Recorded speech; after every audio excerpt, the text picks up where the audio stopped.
That's my thing with me. Like I don't take a lot of things personal, bro. I really don't. But it's like some people really get mad over stuff. Especially when it's sports, bro. I'm like why y'all get so angry over sports? Like it really don't matter like that. Sports is life.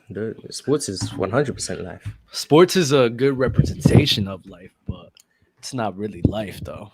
No, it's life. Sports is life.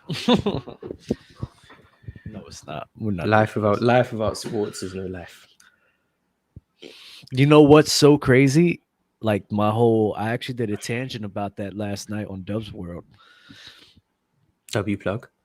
Yeah, yeah. No, it's talking about legacy talks and everything like that, and how, this is how I know like humanity is just failing in general when we're putting more stock into people's sports legacy rather than their actual legacy. Oh shoot, let me change the cameras. Sorry. I forgot about this. Right. So like people get more of a disliking towards people over stuff that happens in sports, decisions that they make on the basketball court, how they perform in the biggest moment, instead of actually like who they are as a person. And in my mind, I'm like thinking, I'm like, bro, why is why are humans like this, bro? Like why are humans putting getting a strong disliking towards people because of what happens on the court? That doesn't make sense. That's so backwards. I'll respect people when they have a disliking towards people off the court, but on the court, it's like, what's wrong with y'all? People don't really know people off the court. I've never understood the idea of disliking someone because you don't think they're good at their job. Like, I think that's weird. Like, even if I say someone's bad at their job, it doesn't mean I dislike them. I just think you're a bad NBA player, you're a bad football player. It has nothing to do with you as a person. I don't know you as a person. I don't care about you as a person. It is what it is. But there's people who genuinely dislike people because they don't like how they do their job. I'm like, you don't just go up to an accountant and be like, you know what? I don't like the way you be counting these numbers. I just don't like you. Like, no, that's not. It's It's weird that people backwards. people believe they have this type of access to these athletes' lives and they're entitled to dislike these people. You don't know them. You're never gonna know them. But I feel you. No, I feel you 100%. Some of the players where I would open up and say that I had a strong disliking to was Cat is one of those guys. But you want to know something? The reason why I had a strong disliking towards Cat was when he started talking about Russell Westbrook. Like I got so like I was like, bro, why are you talking about a man like that? And then at the end of the day, like, what have you shown? So Carl Anthony Towns was something. He said something off the court, made me feel some type of way about him. I was like, nah, bro, I don't like you like that. But on the court, I didn't care. Like before that happened, like I didn't care if Cat was like this guy or everything like that. Like I just didn't care. But once he said that thing about Russ, I'm like, nah, bro, you a weirdo. So I let off court issues really affect my distaste off of who people are. So that's my main issue with just American society and American entertainment in general, bro. We get so attached to what these guys do on the court instead of who they actually are. Like Kyrie Irving, for example. There's a lot of people that don't like Kyrie Irving for one reason and one reason alone. He doesn't show up. Screw screw what he does. Screw everything that he does, the donations he does, the people he help out, the families he helps support. Screw all of that. He don't show up to his job like that. I don't like the dude. That Marz, that's backwards, bro. That's really backwards. Someone that says Stephen A. Smith. It doesn't make sense. Why are you guys letting y'all opinions? No, no. Why are y'all letting guys and the way y'all feel about them in the negative light?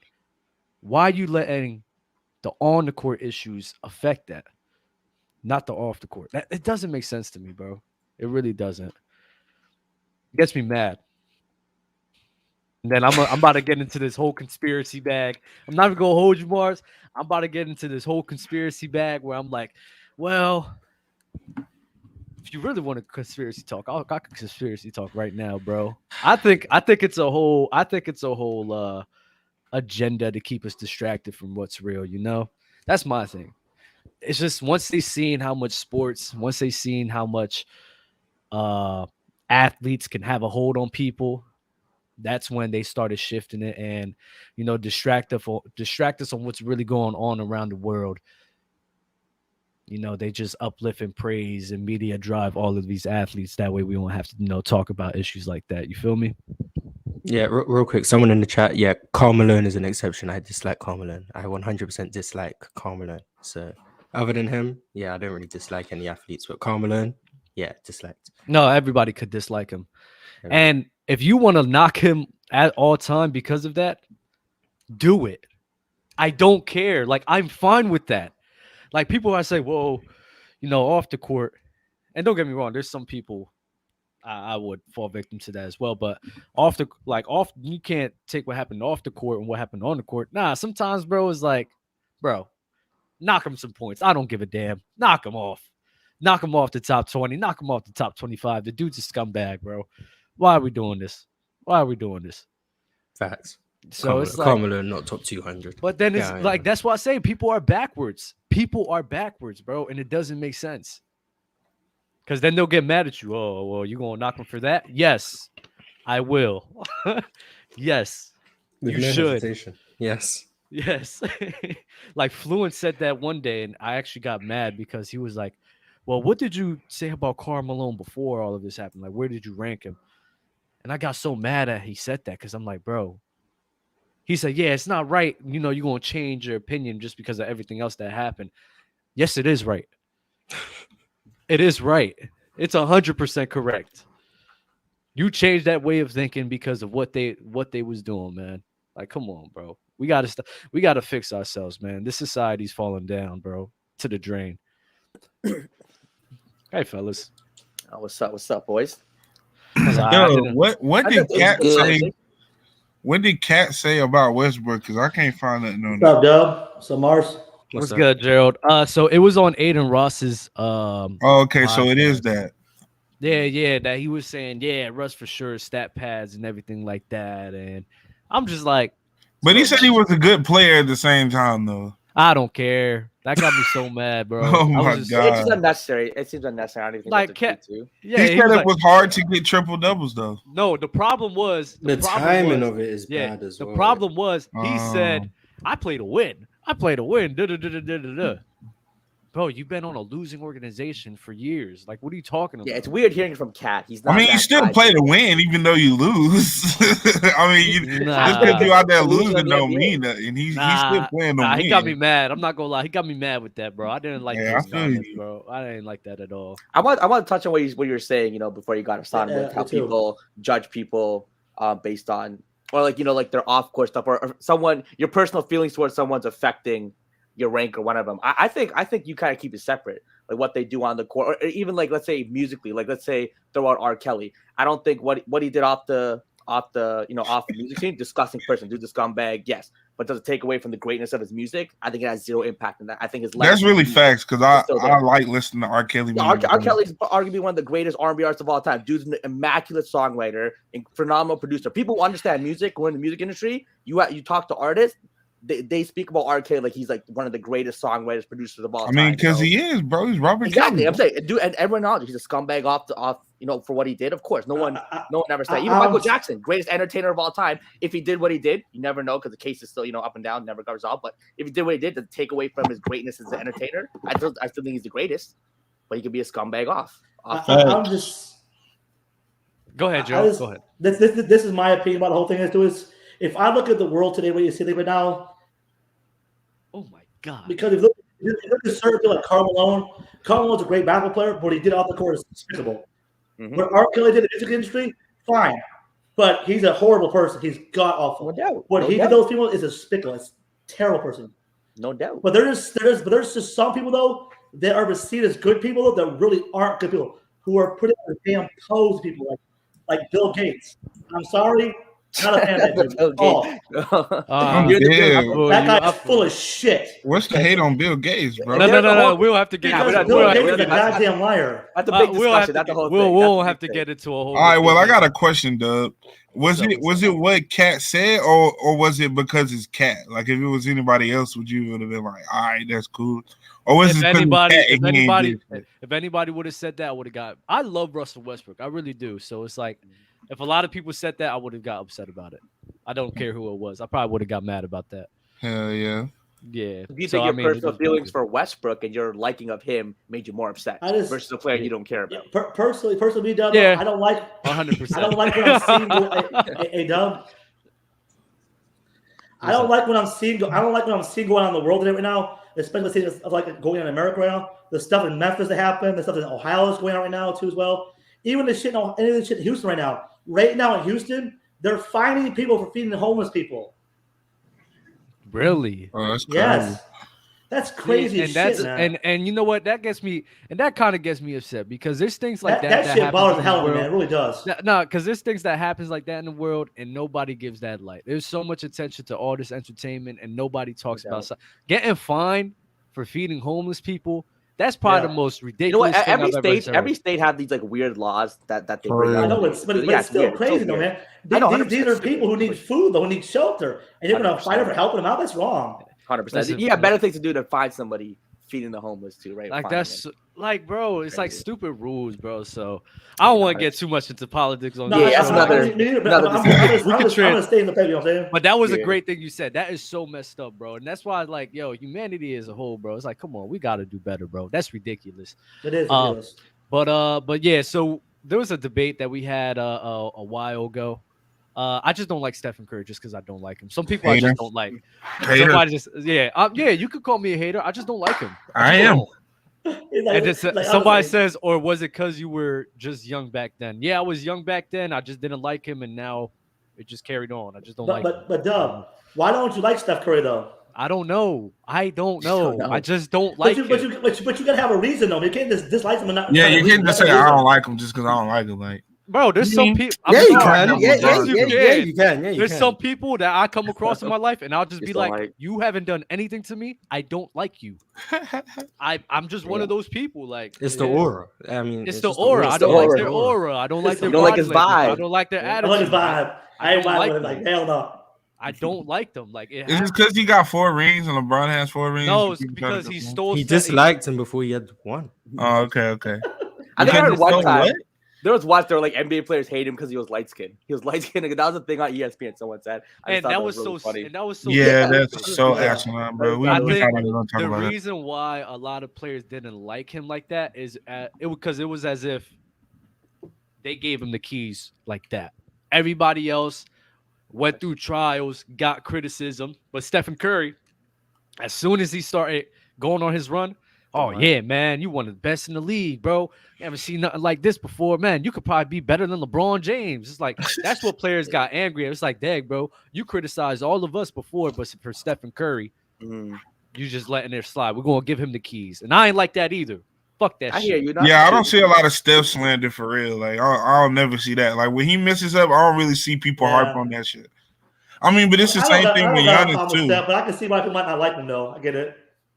Yeah, bro, because nobody else hates him, so there got to be somebody that hates him. I mean, he seems like a fairly nice guy. Like, I don't hate him, but he is a great guy. Yeah, I would say he's that. like a really nice guy, so LeBron, Steph, all them, they are great people, and I actually love LeBron James. I hate LeBron James. I just think he's corny. I think it's because of everybody else why I hate LeBron James. Like all these super fans. I question some things LeBron James says though.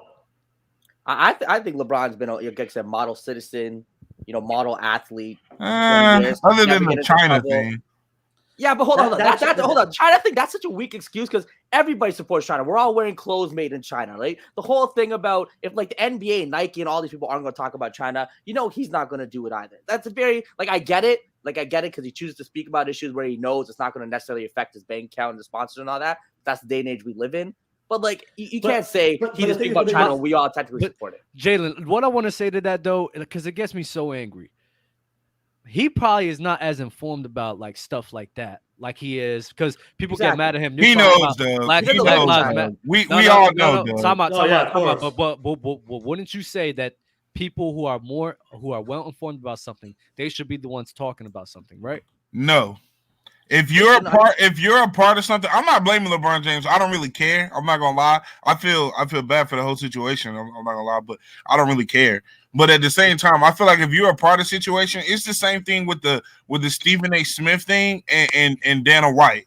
When he seen Dana White hit his wife and he didn't really want to talk about it because he's a part of the same company as the UFC and blah blah blah blah, and they're all signed together. That's how I feel like. Even though you don't want to talk about it, even though it is an awkward situation, bro, you still got to speak on it. You can't just sweep it up under the rug. Well, hold up. If all of us know, you know too.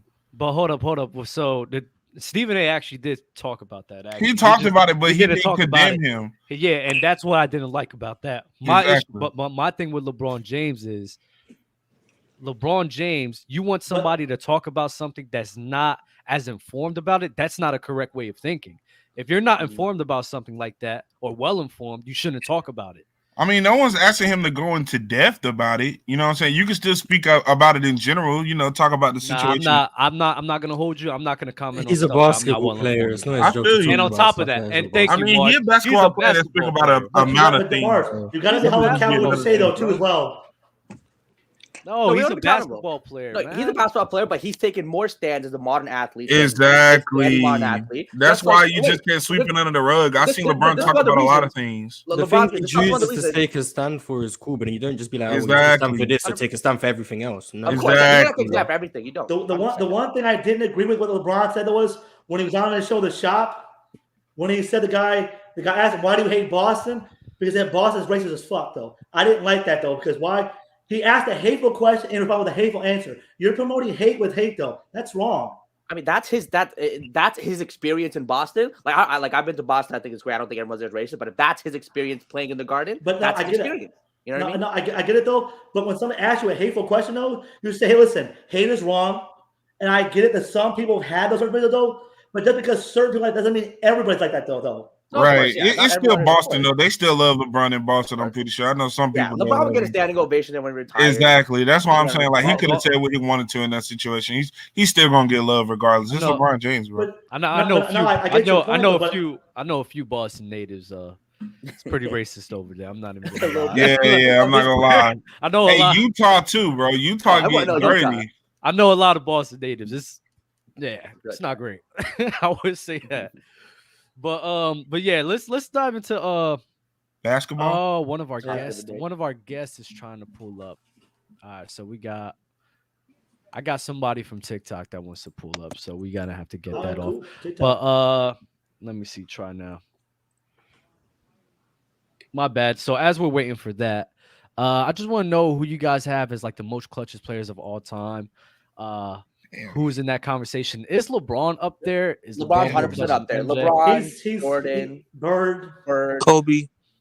I'm not gonna lie, it was 1-2 years where LeBron was just hitting every clip. Jerry West, the case for him too. And I hate advocating for LeBron, but it was crazy. You know what I think with this question is though too? Like we often tend to remember, the big names, but we forget. I mean, even like Carmelo Anthony, I think there's like a chart where he's the highest efficiency in game-winning shots is Carmelo Anthony. I'm not sure. Get him back in the league, man. Yeah, Carmelo Anthony was one. Even a guy like Vince Carter. Vince Carter, I think, has the highest playoff game winning in like Mellow Yellow. He should have made that shot against Philly in 0-1 and then maybe. Yeah, I'm a Raptor. I'm in Toronto. Trust me, I know. Should have made that. ISO Joe, yeah, true. Joe Johnson is someone I was thinking. Robert Ory. Robert Ory. Just forget about him a lot though too. Yeah, Robert Ory, Derek Fisher, Paul Pierce, Big shot. And let's define clutch too. Clutch is not only the last shot, but I think the game, like game 7, the entire game 7 is a clutch moment, not just the last 20 seconds. I think the definition of clutch is like the last 2-3 minutes of a game or something like that. So I think like a game 7. Let's say you're in a game 7. Yeah. There's no last 2 minutes because you play so great, you blow them out in 3 quarters. That's clutch. That's a clutch to me. Exactly. Okay. Okay, I can see that. Well, like it's series tied. I never thought about clutch like that. I'm not series tied 2-2, game 5. You have 40 points and a 5-point win. That's clutch. Okay. Moments could be. Moments in games could be clutch. 100%. So we got to get past just the last second buzzer beaters and all that. It's more than for me. The definition of clutch for me though is this always. It's not just about the shot you're hitting though. It's the circumstances you're hitting them in. the difficulty of shot in, or again, double team, uncontested, as well too. But not as that though. As well too. I'll give you an example, right? To me, clutch is when Jordan stole the ball from Malone 98 and turned defense into offense. He stole the ball from Malone. Because when you're turning defense into offense, though, that's being clutch too as well, though. People overlook those facts a lot when looking at basketball as well too. Because without defense, without defense, Greatest block ever. No, you can't make those turns. You can't make those comebacks. That is the most overrated greatest block ever. Bro. That is the greatest block. I got Hakeem. The moment they really overrate that block a lot. They really do. The moment it happened, the physical nature of it, him chasing it down. Let me tell you why. Let me tell you why it's not. Let me tell you why. If that was Kevin Love who made that block, would you still feel the Kevin Love couldn't do it. He can't make that block. No. Answer the question Come on. Hold on. Time. You're taking No. We're doing this. You're taking away the athleticism needed to. I don't even know how many players in NBA history could have made that block in that situation. Wade running down the court, getting as high as he did. Yeah, Giannis, LeBron.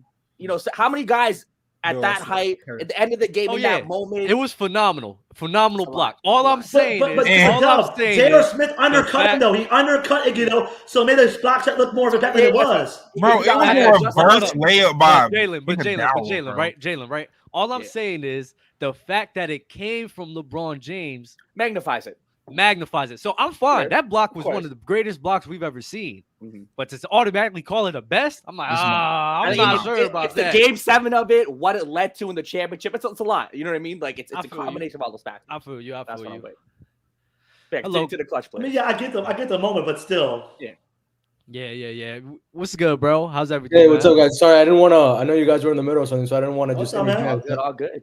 Nah, appreciate. We see a lot of junk you've been talking, bro, on TikTok, man. So we just I like people that don't like us, so I like bringing them on the show. So no, I have no problem with you, bro. Like personally, obviously, I don't know you guys as people. I'm sure you guys are all great people. It's just basketball opinion. It's just basketball. You know what I mean? It's what I told Crunch Time because to me, right? This is just my gripe.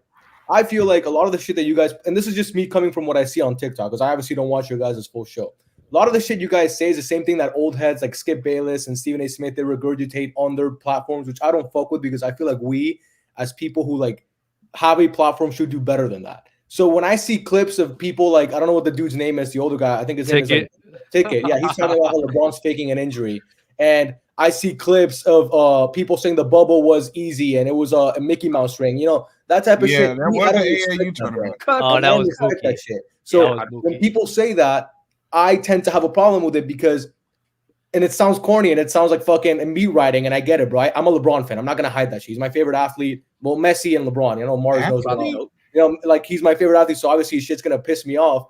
But we're witnessing one of the greatest, like the greatest player the sport has ever seen, in my opinion. And all people do is just constantly undercut him all the fucking time, and that to me is a tragedy, bro. Like you talking about how, like even now, bro, talking about the block. Yes, is it a little bit propped up more because it's LeBron? Of course it is. It's like the Giannis block on Ayton in the finals in 2021. You know what I mean? Like, yes, that block is up there. That block is just as good, probably, to me, as a LeBron block. Yeah, I would take that block. If it would have been Brook Lopez, do I think it would have been talked about as much as if it's because it's Giannis? No, but it's still an insane block, and people just like people always talk about the Kyrie Irving shot. The Kyrie Irving shot is obsolete if LeBron doesn't have the block. Do you get what I mean? Or like the Ray Allen shot. It doesn't matter if LeBron doesn't score 16 in the fourth quarter in that game. But we never bring that up. So people like Crunch Time, they make lists talking about the clutchest players of all time. I'm sorry, I'm rambling on here. I want to let you guys have a word. But people like Crunch Time say the clutchest players of all time. And they have a list, and it has Jerry West and Kevin Durant, but it doesn't have LeBron in it, who's literally the greatest Game 7 player of all time. That, to me, that's where I tend to have a problem with it. And that's why, like, it's just sometimes, it's difference of opinion.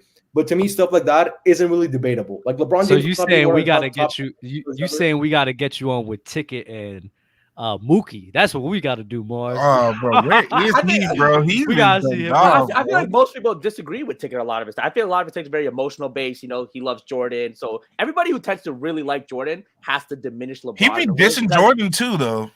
When it He, comes, he to Kobe, really likes Kobe. It's yeah. Kobe. When it comes to Kobe, yeah. he I disses swear. him. A lot I'm of not those gonna lie. fans try to diminish I swear, LeBron. Kobe's the GOAT for ticket. I swear. There's no way. not sure He that- is, but he knows based on other things he said he can't validate it. So he has Kobe. at I'm three. like this. But If in Walker his is duck, mind, if he has Conrad duck, Kobe. it's probably a at one. duck. What's- Hey, this is my problem though with people like bottom left. I don't really know. What's your name, bro? bottom Mitch. left. Yeah. You said what? Mitch. Mitch. Oh yeah. Okay. Mitch. Yeah. A lot of people, a lot of LeBron fans, they tend to only see the criticism and not the good people that like they be saying about LeBron James. It's a lot of good. People talk a lot of good about LeBron James, but I feel like LeBron fans only like look at the criticism. They only look at the bad stuff that they say about him, and then they're like, yeah, people are hating on LeBron, but it's really not like that though. Especially this year since he broke the record, it's been a lot of love. You know what it is? The criticism just Not really, bro. When he louder. passed Kareem, people were talking about like, oh, but did he even win the game? Which is a fair point, but what the fuck? The guy just became the all-time leading scorer. What the fuck are we talking about that he get to win? Anthony Davis was sitting on the bench, pouting the whole fucking game, doing nothing, and then we blame LeBron because why? Like, you know, everything. It's like everything with LeBron has to have a caveat to it. Oh yeah, he became the all-time leading scorer, But but he he still didn't win the lost the game. game, though. Oh, Exactly. Yeah, but he's still How?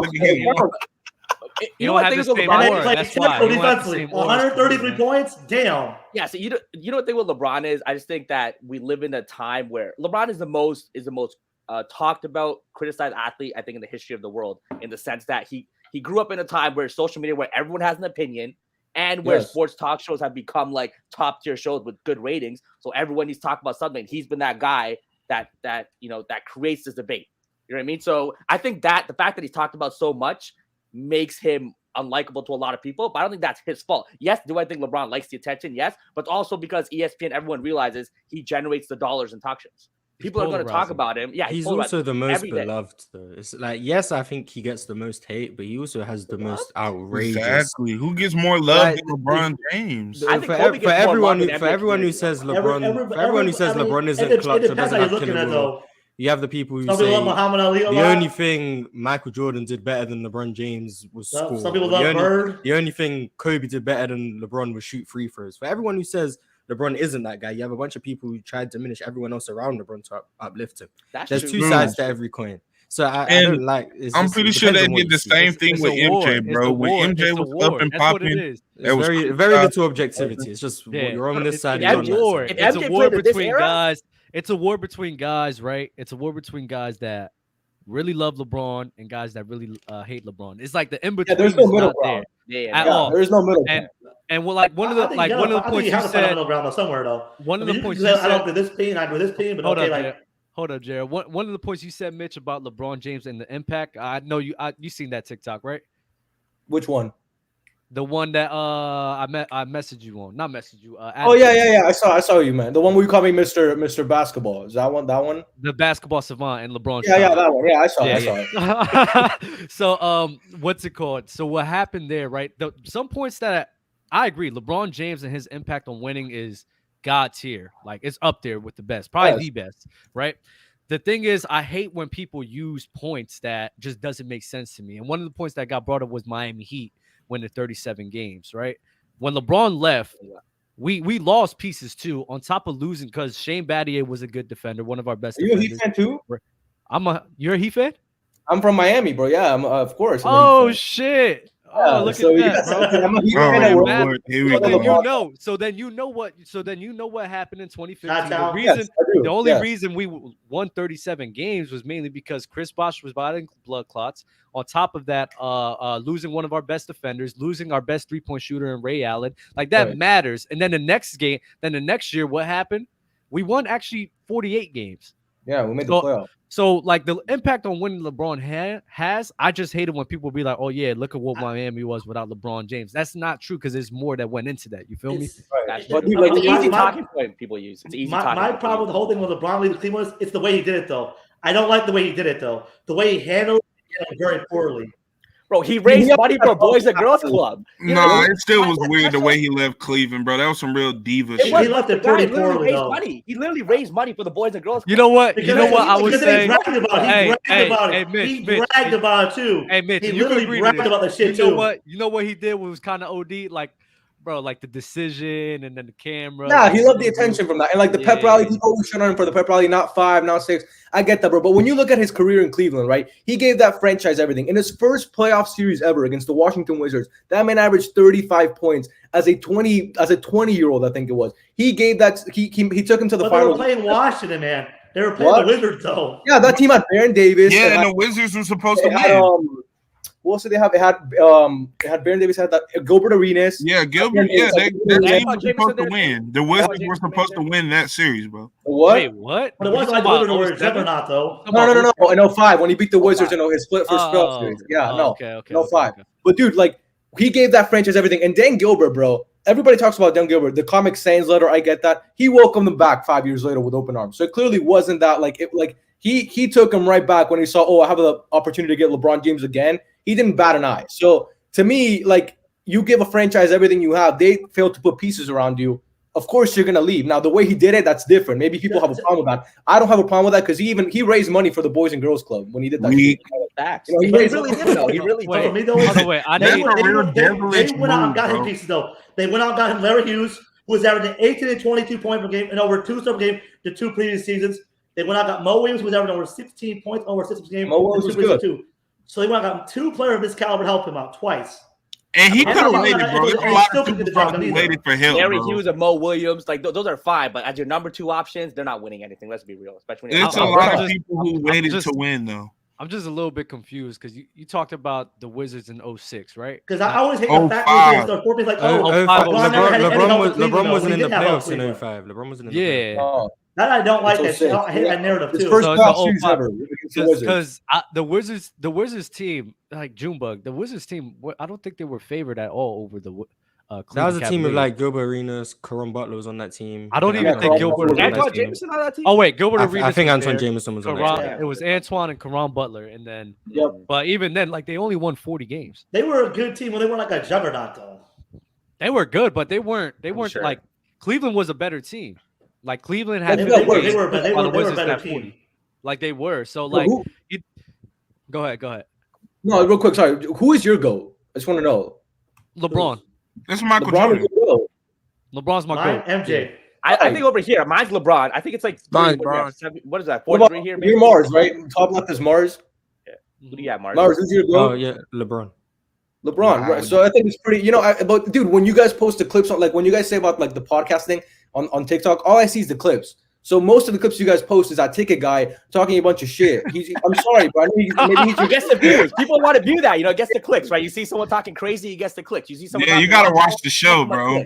Nah, I ain't even been on a TikTok clip in a minute. So like, I gotta start giving you more love. My bad. Yeah, I ain't been on a TikTok in a minute. I'm in like TikTok clips. Clips is always just for views and to stir up controversy or whatever. Every episode, I'm gonna get one clip from you, and I'm gonna get like you and one of your tangents every time. I did the one that you said about DeMarcus Cousins and D Rose. Oh, that's overrated. Yeah, bro. I think that's gonna go so crazy. People are gonna hate you.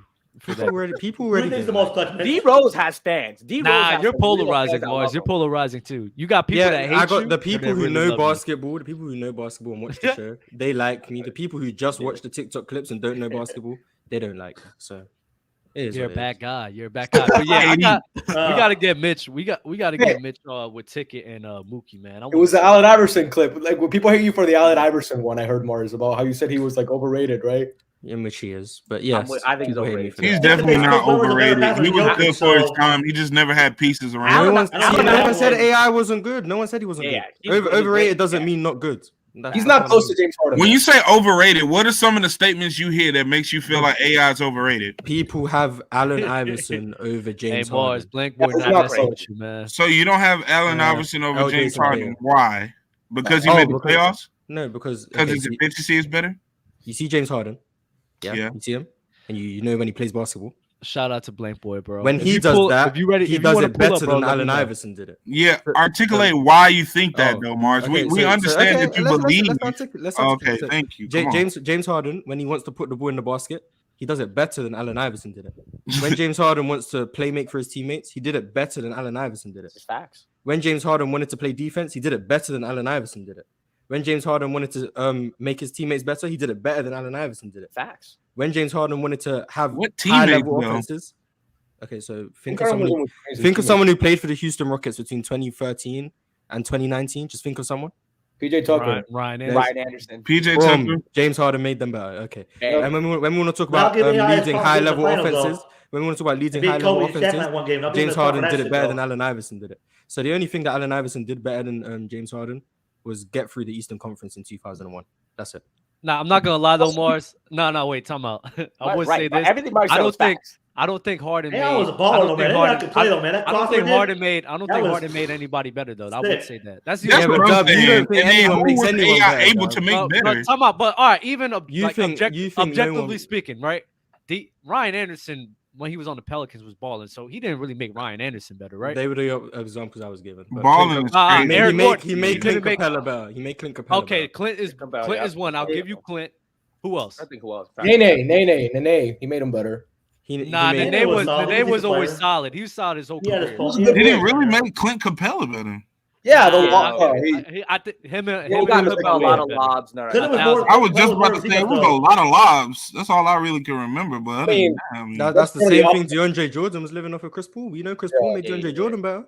Also, to Mar's point, people forget the Nuggets and the Memphis years with AI. Those I happened. seen DeAndre Jordan against the Suns last night, and he was looking way better than Ayton. Yeah. How do y'all feel about these last few shocked by that, games of the too. season? Do y'all really care about them? No, Yo, I ain't even really been watching Seriously. right now. I'm not gonna lie. Last I'm few not- games, I'm NBA not- was I'm better. not- all their starters. I've watched enough. Yeah. I watched enough basketball for the season. And they almost had Teams who have their playoff Damn. speed and don't care anymore. It's like I've watched these last few games, and Denver was holding their own against the Suns, and I the know, I saw Lakers that too. really Thank looked you. depleted against Hey. the Clippers. Like AI had no. June. Anyone who thinks Allen Iverson was better than James Harden defensively, you're lying to yourself. June. They both don't have good No, no, defense, June, so it's like June. comparing defense. You're No, like no, but- comparing apples and Well, apples. no, but- Hey, but- June. There's levels to being. Yeah, I was pretty offensively. June. Listen, there's only one game that I care about, and that's when we washed up and packed up the Philadelphia Sixers. Oh Lord! Exposed frauding, the guy that I've been telling y'all this whole season, the fraud in which he is. He's gonna get locked up in the postseason. I promise y'all. Get ready for it. The brooms is about it. coming out. Don't let y'all. Are we really talking Miami. about the Heat right Y'all now? Like, are we y'all having a talking- discussion about the hey, Heat right hey, now? y'all talking about Miami facing Boston. So You they ain't got talking whooped, about though. They Miami got beat pretty facing badly, the though. Sixers, bro. What are you talking about, man? The 76ers are my underdogs. Yeah, Everybody man, sleeping man, on them man, like man. they Believing all- in Miami now, Dub. You don't care about the regular season. Hey, Dub. hey. You don't care about the regular The only season. reason why people believe in Hey, Miami hey, is Jimmy, Jimmy fraud Butler's is moving always- Stay me. consistent, Dub. Frauding is moving me.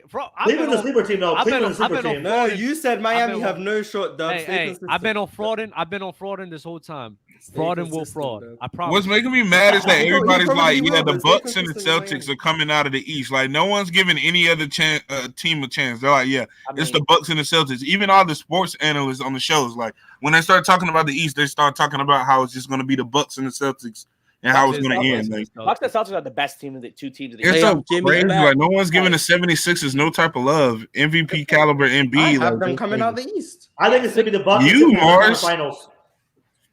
Yeah. The Sixers and Cavs I'm right, like- can shock the world. Like, I guess. Nah, because you bailed on the Warriors and they're going to win it all this year, so you'll see. I didn't. Oh, that's another thing too. Y'all have no team out of the West. Think that no team in the West could win the championship this year. I think all of y'all agreed on that. No, hold on. I No, think no, no. Clippers got a I shot. have the Phoenix championship could win. coming out the East. Phoenix Out of the could East, I win. know. Phoenix could win. I They still could, think the but they're Lakers not could win going with LeBron. And I still think Denver still has a shot too. People, Nah. No, they do. Nah, I ain't gonna lie. The way No. Denver played still- last night, I believe in Denver, bro. Okay, yeah, no, one. They still have the Denver best almost home beat court- Phoenix, No, man. no, no, I no. was shocked with that shit. Like, what the hell? Denver still has the best home court advantage in the league. Don't forget, playing that altitude is no joke. It doesn't Look, matter what all it is. five Number one, starters was out, and they was holding their own No. against the Suns, bro. relatively deep bench, but Like Hey, literally. Denver had on. I don't know. That's a Steve nasty. played. That's a Booker was nasty playing. one. Yeah, he about to Hold get on. nasty with the narrative bending hold on. right now. Jamal Murray can still get you 30 points in a playoff game. Let's not go. Jamal Murray That'd can't do be that. trolling. MPJ can get hot any game. I told you, Dub. I'm Aaron not Gordon- sold on Phoenix, though. I don't like their depth. I don't. Yeah, I their don't depth. like Phoenix either, bro. Phoenix don't look that good as everybody's They lack making the them depth. out to be. I watched they're that 7 game and last 0, night. If you watched that Phoenix game has last no night, you bench. know what I'm talking about. Oh my Phoenix god! has no why- bench. Yo, Phoenix is heavily relying on No, Kevin all right. Durant, Booker, and Chris Yeah, Paul. yeah, yeah. And it's 100%. gonna work. And it's But gonna I'm work. banking Bro, on and it. Chris Paul had to Playoff drop rotation. 7 threes for them to win last night. 7 or Bro, 8 but guess threes. what, for them dude? to But win. guess what? In the playoffs, rotations become like 8-man rotations. 10-man Yep. rotations aren't really a thing in game 5, game 6, game 7. Thank So you. eight That's guys, true. Thank Kevin Durant, you. they're all gonna play 40+ minutes. So you Which is can't. why there's Also- depth with Milwaukee. Shut up. My bad, Mitch. Go ahead. No. I was just gonna say, if you're banking on Devin Booker and Kevin Durant in the playoffs, I think you're pretty good to go. Like if that's who you're banking on, I think you're set, bro. Kevin Durant is ridiculous. I mean, last year against Boston, people don't really talk about it. He was kind of whack, but I think this year he's more motivated and he's gonna be better, bro. I think, and hopefully he's healthy. He's got a better team around him too. Because Kobe's not bad. But you bro, need depth in order to win the playoffs, though. You need depth to win. I mean, You yeah. need You Jason. have depth. You cannot win in the playoffs, though. Look at Toronto, Golden State, Milwaukee. They all won that first. They all had depth. All of them did. Experience and depth of defense. That's If true. you cannot win the postseason. It's fact. Depth definitely matters. It's important. But when you have guys at the top who are so good, like that top heavy, so great, you can get away with it. You know what I mean? True. So if Durant, 2017 Durant and Booker are going to play All depth 42 really minutes a game. limits is your flexibility. How Mhm. many Exactly, different yeah. styles of basketball can you play? If you have less depth, you can't really change your game plan that much. But depth The also Lake- helps the you in Lakers in playoffs if someone 2020 gets hurt, though, too, as The well, Lakers in Marz. 2020 Don't were forget that. able to go from AD at the 5 and play small against Houston to run 2 bigs against Denver. That's what depth can do. So you're allowed to play different ways. Phoenix won't have that luxury, but they'll still just be better than every other team. So they don't really Like need the to change up. Warriors, the Warriors won chips. But they also had Howard and Not McGee, what- which really helped them, too. They're the center position, though, too. Exactly. Oh yeah, 100%. Yeah. But all we're saying is And like the Phoenix Suns don't have that either. What if When Ant you gets got- hurt, they're screwed. when you got so this is the thing, right? We haven't seen like it's not normal for us to see teams in NBA history with this much star power. When we do see them with star power, the depth really don't matter like it used to. Miami Heat, our depth wasn't No, our that's depth. not true, man. Our depth wasn't great. Our depth was not that great, but we got the star power, and what happened? We won. Golden State got the star power. What happened? They Shooting won. people out. I The mean, 20 it is the what it is. 2019 Warriors had no depth and they still managed to make the Yeah, finals. they were shooting people out of games. Like it was way different. Bro, they lost KD and they were still able to compete. Jonas Jerebko, Alfonso McKinney, the Jordan Rockets- Bell, like come on, that's not depth. Yeah. I don't even think any of those guys are in the league anymore. So Yeah, so if you have star power, man, it could overcome a Star lot. power isn't stuff. Star power is not enough, man. It's not enough anymore. Hey, another thing, bro, another weak narrative that we got to stop. Like people like Sway producing over here in the chat talking about how they're using this weak matchup against MJ, asking Pippen to guard Kobe to say how bad MJ's defense was, bro. MJ Yeah. was a This one defense TikTok juggernaut, clip is bro, going crazy. on both It was. sides of the floor, Joe bro. was a phenomenal defender. Y'all are using that one weak clip to try to denounce MJ as a good defensive player. Hey, what The clip you talking best- about? it's a clip on TikTok. I saw it like a week and a half ago Yeah, where they had, like- MJ was guarding Kobe, and I think Kobe got past him for like a layup or something. And it was an out of bounds play, and then Jordan pointed to Pippen like, "Oh, you go guard him," and then Kobe made a free in Pippen's face like 2 seconds later. Oh, What this that- was old Jordan too. Like it wasn't even like prime Jordan. Yeah, but- Exactly, bro. And it's like, come on, bro. I Jordan know. is the best two-way player to ever like they won't play show the game, bro. they won't show MJ guarding up Magic Johnson in the finals though.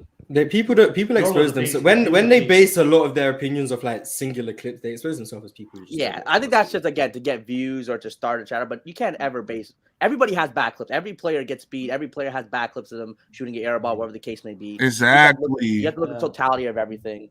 That's just the Also, thing. That's the thing. it's Kobe Bryant. Like, what are we doing right now? It's Kobe Bryant. Yeah, that's true. That's the thing with NBA though. Compared to every other fan, you talk to baseball fans, football, whatever. NBA fans is the one. I guess the show kind of promotes the sense of 1 game sample sizes are so career defining. Oh my God. Every LeBron game is like, oh, this is your GOAT after a game against OKC in the 65th game in your 20th season. Like it doesn't matter. You know what I mean? Nah, Like, that's it's- not true it's- though. That's not true though. I just think that's just recency bias. I mean, and then after Exactly. time goes by, they forget about that game, and then if they won, they're like, oh, like Jason Tatum, for instance, right? I keep telling this people all the time. If Boston wins this year, all of this criticism and hate on Jason Tatum and his game is going to disappear, and he's top 5. He will be a top 5. Well, player. it probably will. Yeah, I can understand that. It won't change for me, bro. I don't like the way he's been playing this year, even though he has been going off. It's just like he's playing a whole He didn't play different well game this year, over in though. He Boston. had a good season. Well, I think he's been playing fellas, great. I gotta get some new Jalen guys up Brown, here. man. Appreciate Jalen Hey, Brown's it. been hey, defensive Doug. Mitch, you massively. good. You good, Mitch. Hey, Dub, one last thing before I get off. I feel like that block by Bam against Jason Tatum in that playoff game was better than that LeBron block. I'm not gonna lie. Oh my No, God! no. Yes. bro. Talk Jason about it. Tatum tried to Hey. yam that mug, bro. Nah, y'all gotta That's y'all a good gotta block. That's a know. crazy block. That's a crazy block. That That's was not Hakeem, over LeBron. Hakeem when John He was Starks already- clears. Hakeem when John Starks. That was a good block, bro. It was a great block. Yes, but I think it LeBron was was like a a chase team down. tying block. If I'm Waiting not under the mistaken, back. Did you see his wrist? Did you see bro. his Yeah, wrist? yeah, He he was was- inside of the goal. He blocked it with his middle finger, but that was a tough Yeah. block, bro. Come It was on. a tough block. No, I'm not. Yeah, It he was If it was nice. LeBron, if it was LeBron James, what we said. Oh It still my would, it wouldn't be better for the block of Golden State. I Again, the swear situation- it would be. Nah, LeBron. Fellas, y'all be easy, Dude, bro. thank Thank you guys. Appreciate you having me on. Oh, Yo, Mitch, yo, you no. good? You got time? You can stay on for a little bit. Oh, you want me to stay? Okay, bet. Yeah, I'll stay, bro. No worries. Bro. Peace. Oh man, I swear, bro. I swear, if LeBron was the one that made that bet, they would say that was better. I swear. He blocked No, you Service gotta admit, better. you gotta admit the 2016 block is better, bro. You gotta admit it is. It's Bro. better because of the moment, not because of how good the block was. Like No, if we it's a just go chase, based right? on how good the block was, I think there's many better blocks. But based on the Bam was moment, I waiting think under the it's- basket though. LeBron was a chase down. So just because chase down blocks. Don't No, do it. no, unless because it's Tayshaun Prince and Reggie Miller. It's not. no, Bam was recovering, and Bam had a Oh yeah, recovery Bam was coming again. from the yes, he was coming from, Yeah. yes, that's true. So he was recovering. So I'm like, dang, bro, like you really made this. If it was in the all right, so maybe if it was in the finals, would it be better than LeBron James's block then? If it was, I on mean, it was in the James, ECF. That's still a pretty big moment. But dude, I feel like no fans kind of takes away from it too. Like in the bubble, it kind of does take away from it, bro. Because like part of the beauty of basketball is the fan reaction to it. And then when you're in the bubble and like it's a gym, kind of like takes. I So don't the know, to bubble me, doesn't count. No, it does count. The bubble Bubble- doesn't count. Bubble blocks, bubble blocks. It's like Luka's shot against the Clippers in the bubble is an iconic shot. But if there was like a fan reaction, it'd probably get more love than it does because of like the moment. You know, it's like the Damian Lillard shot against the Rockets. You see the fans fucking jumping up and shit. I don't know. To me, at least, it just kind of adds to it. That's why we have fans. But I don't know. Yeah, bro. I would say Bam's block is up there though. He's nasty, bro. To me, he's one of the most underrated players in the league. Bam Adebayo. Thank you. Yo, they were talking. Yo, Marz, and I'm mad that you ain't even say nothing, bro. He needs to be All NBA this year. bro, and he may not. He About might not. Bam, Lose about his spot. Bam Adebayo, they was disrespecting Bam, bro. I couldn't Who? believe you. Fluent, Ticket. Fluent said he was overrated. Oh, What's he doing? yeah, he did say that. White guy looks like an older version of that. Oh yeah, he's the one. He's made a video stitching me too, talking about how like because I made a video like talking about why LeBron's hated, and I said like because LeBron speaks on social issues, and he says, well, yeah, but he also bends the knee to China, and I was like, okay, I'm done. I'm not arguing with you about this, bro. Like I'm not doing this. Bro. Fluent's a funny guy. Yeah. No, he's we're on a peace treaty right now, so I'm not gonna say too much. Wait, I thought he was like the host of the show too. Oh yeah, he is. We got like 5 different shows on here, so he got Okay. his own show. This is me and the Marz show, Yeah. right, Marz? Yeah. Yes. I live in Boston, and to be honest, as a Hispanic man, LeBron is right. Alan R. Yes, it's pretty racist over in Boston. I would say that. So I wasn't mad at him. Yeah, Boston. Boston's a nasty bro. I think that's part of the reason Jaylen Brown wants to leave. He talked about how like feels like the fans are a little bit, you know, on the racist. I mean, dude, like, what's that guy? Who's the guy that runs Barstool? That fucking Oh, that orange, like he got orange hair and the beard. yeah, the pizza review guy, whatever the fuck his name is. I'm yeah, not. yeah. He's another clown of those. But yeah, bro, like it's tough, man. Got you. Best playoff block between. Oh wow, he sent this earlier. Actually, drink more water. Best playoff block between Bam, LeBron, and Giannis. The fact that Hakeem gets no love is crazy for me. Olajuwon's a beast. Mm-hmm. By Marz criteria, then MJ is the number one most clutch. Yeah, he might be.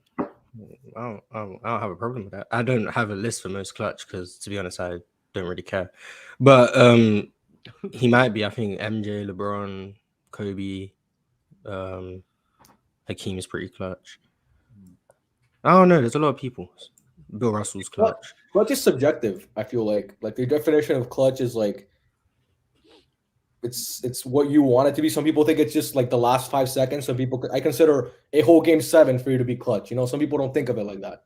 Some people think like 5 seconds before the game ends, that's clutch. You hit a shot, that's what clutch. Like the Craig Elo shot or the fucking shot against Utah. That's what clutch is, not the whole game. And I disagree with that, but everybody has their own definition. I feel like of what clutch really is.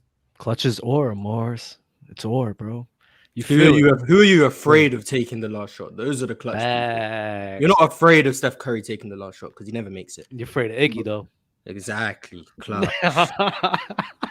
There we go. Man, ain't this the same dude who said on TikTok Kobe was never the best player in the league? You said that? Yeah, I did say that, and I stand by that 100%. Oh, no, let's do this. Let's do this. So from the moment Kobe got so 1996, the best player was MJ, right? All the way to Yes. 98. Okay. In 99, the best player was Shaq. 2000, it was Shaq. Shaq. Yes. 01, And and 01, 02. Okay. 03 was who? it was Tim Duncan. 04, Tim Duncan. 05, Tim Duncan. 06, Tim Duncan. 07, Tim Duncan. 08. I'll give Kobe 08. I'll give him 08. So he was the best player in the league. 1 year. No, I made a video clarifying that Kobe was 1 year. I think you could make the case he was the best player in the league. But dude, Kobe Bryant in that stretch, bro. Yes, he scored 81. He also blew a 3-1 lead to the Suns. And while I agree his teammates weren't up to par, like that's not something the best player in the world, in my opinion, should do. And he also missed the playoffs. He missed the playoffs. Time with Tim Duncan over Kobe in 06. I'm not gonna lie to you. You don't you think 06 Kobe was better than Tim Duncan? Yeah. I don't. Tim Duncan for me, 06. The defense was starting to slip a little bit. Offensively, he had that great series against the Mavericks, but they lost that series. I don't know how I feel about Tim Duncan. 04. I could the last year I'll probably give you his 04 for Tim Duncan, but after that season his scoring production was falling off a bit. The defense, he was still a great defender, but it was falling off a bit as well. So in my mind, at that same time, Kobe Bryant was ascending with his offensive game. It's kind of hard to try to put Tim Duncan above him 06. And 2009 and 2010, you're going to say LeBron, right? Yes, I would say LeBron was the best player in the league by that point. You could disagree with it. Honestly, that's something that it's up for debate to most people. To me, from 08 to 2020, 2019, actually, his first year with the Lakers. Well, actually, 2020, people forget he almost won MVP that season. Like before the lockdown, he was on course to win MVP. They had beaten the Bucks and the Clippers, and Giannis won it, but LeBron was winning the assist title and leading the best team in the NBA. So to me, you can make the argument from 08 all the way to 2020, it was LeBron James. I don't think you can make an argument for anybody else in that stretch. When you look at both ends of the court, especially in his first years in Miami, when he was literally the best defensive player in the league, you cannot make an argument for anybody else. And the efficiency and the dominance at which he played at. I know Dallas, people would like to bring up Dallas, and he was bad against Dallas. But that regular season, he was spectacular. He was amazing in that regular season. So to me, it's you got to have LeBron from 08 to like 2020. It's got to be LeBron. And then before that, you could say Tim Duncan. You could say Kobe. I personally am a Tim Duncan guy. You could also say Kevin Garnett in 04 if you want. Kevin Garnett was also. I agree with this. Kevin Garnett. You could say Kevin Garnett, but to me, Kobe Bryant is, especially after his passing. I don't know who's a Kobe fan. Don't do it. Don't even. I know exactly what I said. Nah. Don't say it. Don't say it. Don't say it. I'll say it for him. I'll say it for him. He's going to say Kobe Bryant got a bit overrated since his Oh my God. Yeah, who got some trash cans in the background? Yeah, but no, I don't know. I think it depends. Once again, it depends who you're around. I know people who elevated Kobe into their top 3 once he passed. There's also people who just started removing him from the top 10 and were like, "Oh, Kobe Bryant was not a top 10 player." So it really depends who you're talking to. I don't agree that he became overrated. I just think a lot of people just started changing their opinions of him once he passed, which is weird to me. But I would say though, no, I do give a natural bias towards. He's the only all-time great I give a natural bias towards because he's the first guy I started. Like I fell in love with basketball. He's the first guy that I started watching basketball and like fell in love with the game for. So he's the only guy I give like in my top 10 the bias towards. So, oh man, I would say this: the thing about Kobe Bryant, and I don't blame people for feeling that way. My thing is, there's so many people who argue. Yo, who has noise in the background? There's a lot of noise in the background, man. Jordan, I think it's you. Please fix that up for us. The thing is with Kobe Bryant fans, there's not a lot of people who can argue it correctly, right? Kobe Bryant does have an argument to be in the top 5. People who love accolades. I mean, the dude has the most all defensive teams compared to everybody who played on the perimeter. One of the most all NBA team selections as well. Won 5 chips, 2 finals MVPs, went to 7 finals, and in a decade span, which is actually pretty In impressive. the toughest Western Conference. And the toughest Western Conference era. On top of that, went through a whole dramatic roster change within that time period, and you still showed the ability to go to that many finals before and after that roster change showed how impactful he really was to that unit. In the 2010 finals run, every team that he beat was a 50 win and above team. The Phoenix Suns, the Utah Jazz, Oklahoma City, the Boston Celtics was a great unit as well. And then Orlando Magic, bro. Like, people don't talk about that series enough. He was cooking these guys where, I'm sorry, LeBron James my go-to, but LeBron James, hey, man. LeBron James had 30. Was that the year he went 38-8? Mm-hmm. Hey, man. If we're narrative bending like this about Kobe Bryant blowing 3-1 leads, I'm narrative bending right now. Yeah, but LeBron couldn't get it done, but Kobe That's did, why man. Kobe all time.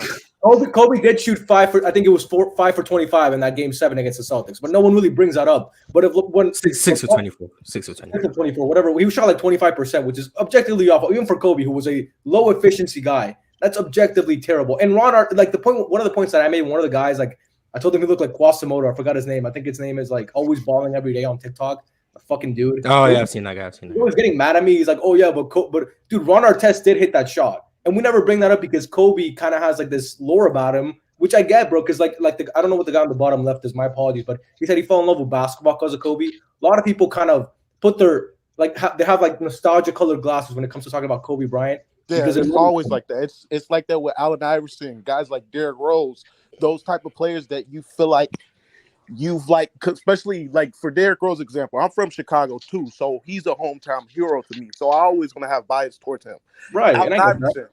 Allen Iverson, he changed the culture of basketball and changed how it was played. He made basketball look cool. He made more people want to play basketball just of how his style of play was. So those type of players, it's not. I don't agree when you actually like trying to be objective with it. It don't make sense to add that bias towards it. But that's just how I personally feel about it sometimes. And I feel you. I feel you that Kobe didn't play like that great from the field against the Boston Celtics in Game 7. The man did have a broken index finger. On top of that, he found other ways to impact the game. Yeah, he rebounded the ball really well. Rebounded, then got to the line 15 times, and that actually mattered in that game as well. In a tight game like that, where scoring all around just wasn't going. I mean, all of them was keyed in defensively. So I hear your point where he did play bad in that Game 7, but he made up for it in other areas. Despite him, it was in his shooting hand too. Broken index finger in his shooting hand, right? I think it was, yes. Like, I mean, hey man, that's I just want to. You said Kobe wasn't an efficient scorer. What does that mean? Like, how was Kobe not efficient? I mean, when you look at like when you're talking about like the best players of all time, like on that list, he's like what is he, like a 44% shooter for his career? Yeah. What's that mean? The shots he took, that's actually pretty good efficiency. But when I'm comparing it to like maybe it's my thing, I'm comparing it to like MJ and Braun, who like are like 50% shooters for their career. He took tougher shots than them though. Like, yeah, he did, but also you don't get bonus points for that because like field goal percentage isn't efficiency anyway, but that's a whole nother tangent. But when we look at the era in which he played, hear your argument for that, Marz. That's kind of a hot take. Field goal percentage isn't efficiency. It's true shooting percentage. True shooting. So if we look at the era in which he played, which is undoubtedly the most inefficient era of basketball we've ever seen, the early 2000s dead ball era, etc. So if we look at him relative to the time he was playing, he was never inefficient. He was always more efficient than league average. He was like +3, +4, +5, like whatever. He was always more efficient than the league average, taking the most highest degree of difficulty shots in the NBA, and it always translated to the playoffs. So whether or not, do I think of all the all-time greats, he's probably the least efficient because MJ was more efficient, LeBron was more efficient, Shaq, Hakeem was probably more efficient. But he wasn't like inefficient just because of his field goal percentage. Like Allen Iverson was inefficient. He wasn't efficient, but he was still efficient. Yeah. He was still efficient. He just wasn't the most efficient. So I just don't like the idea that Kobe wasn't efficient. I just don't agree. Yeah, I always thought that was BS too. Yeah, because I think when you look at true shooting percentage, he's actually he's well above average. Let me pull it up just so I can make sure I'm not just lying to people. No, you want me to read it off? I have it right here. Oh, there you go. You want to go year by year? Go from like 2000 to 01 when Kobe became like good. True shooting percentage in 2000, Kobe had 54. The league average was 52. In 01, he had 55. The league average was 51. And 2002, the Kobe's was 54. The league average was 52.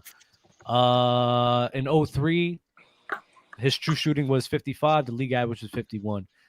And it's like continued that stretch. In 07, he had 58. League average was 54. 06 was 55.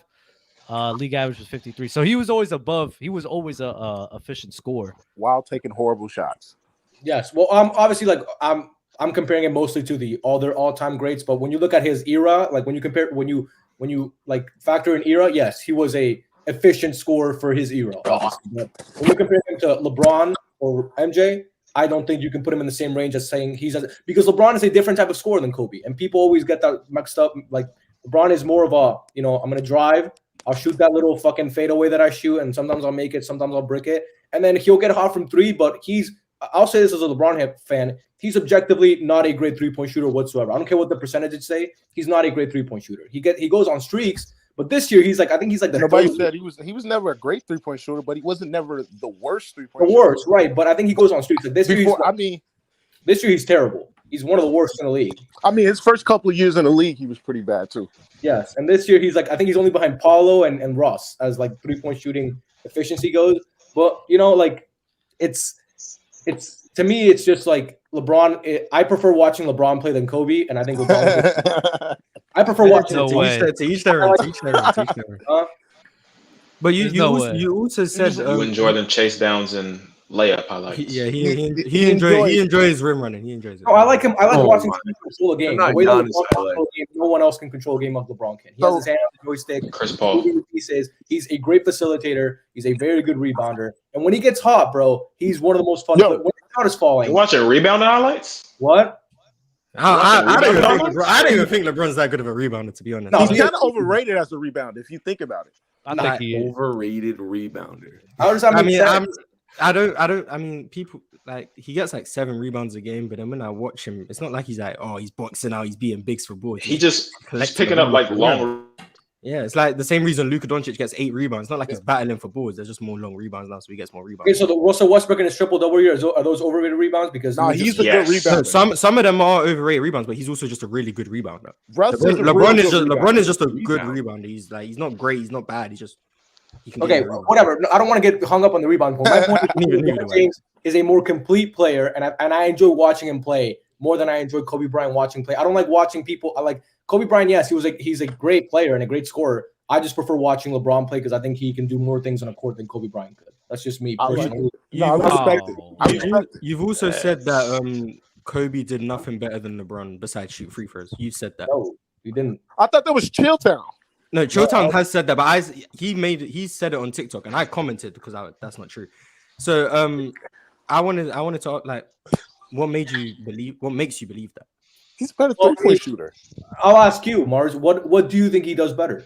Because people always say footwork. I don't give a fuck about shit. I'm talking about That's a skill. That's a skill. No. I'm talking about box score statistics that you can look at. So scoring. Kobe is a better shooter. The basketball. No. But that's what we're talking about, bro. It's when we're talking about who's better at. So based at the box score, LeBron just has more of everything than Kobe besides free throw percentage. Is what you're saying?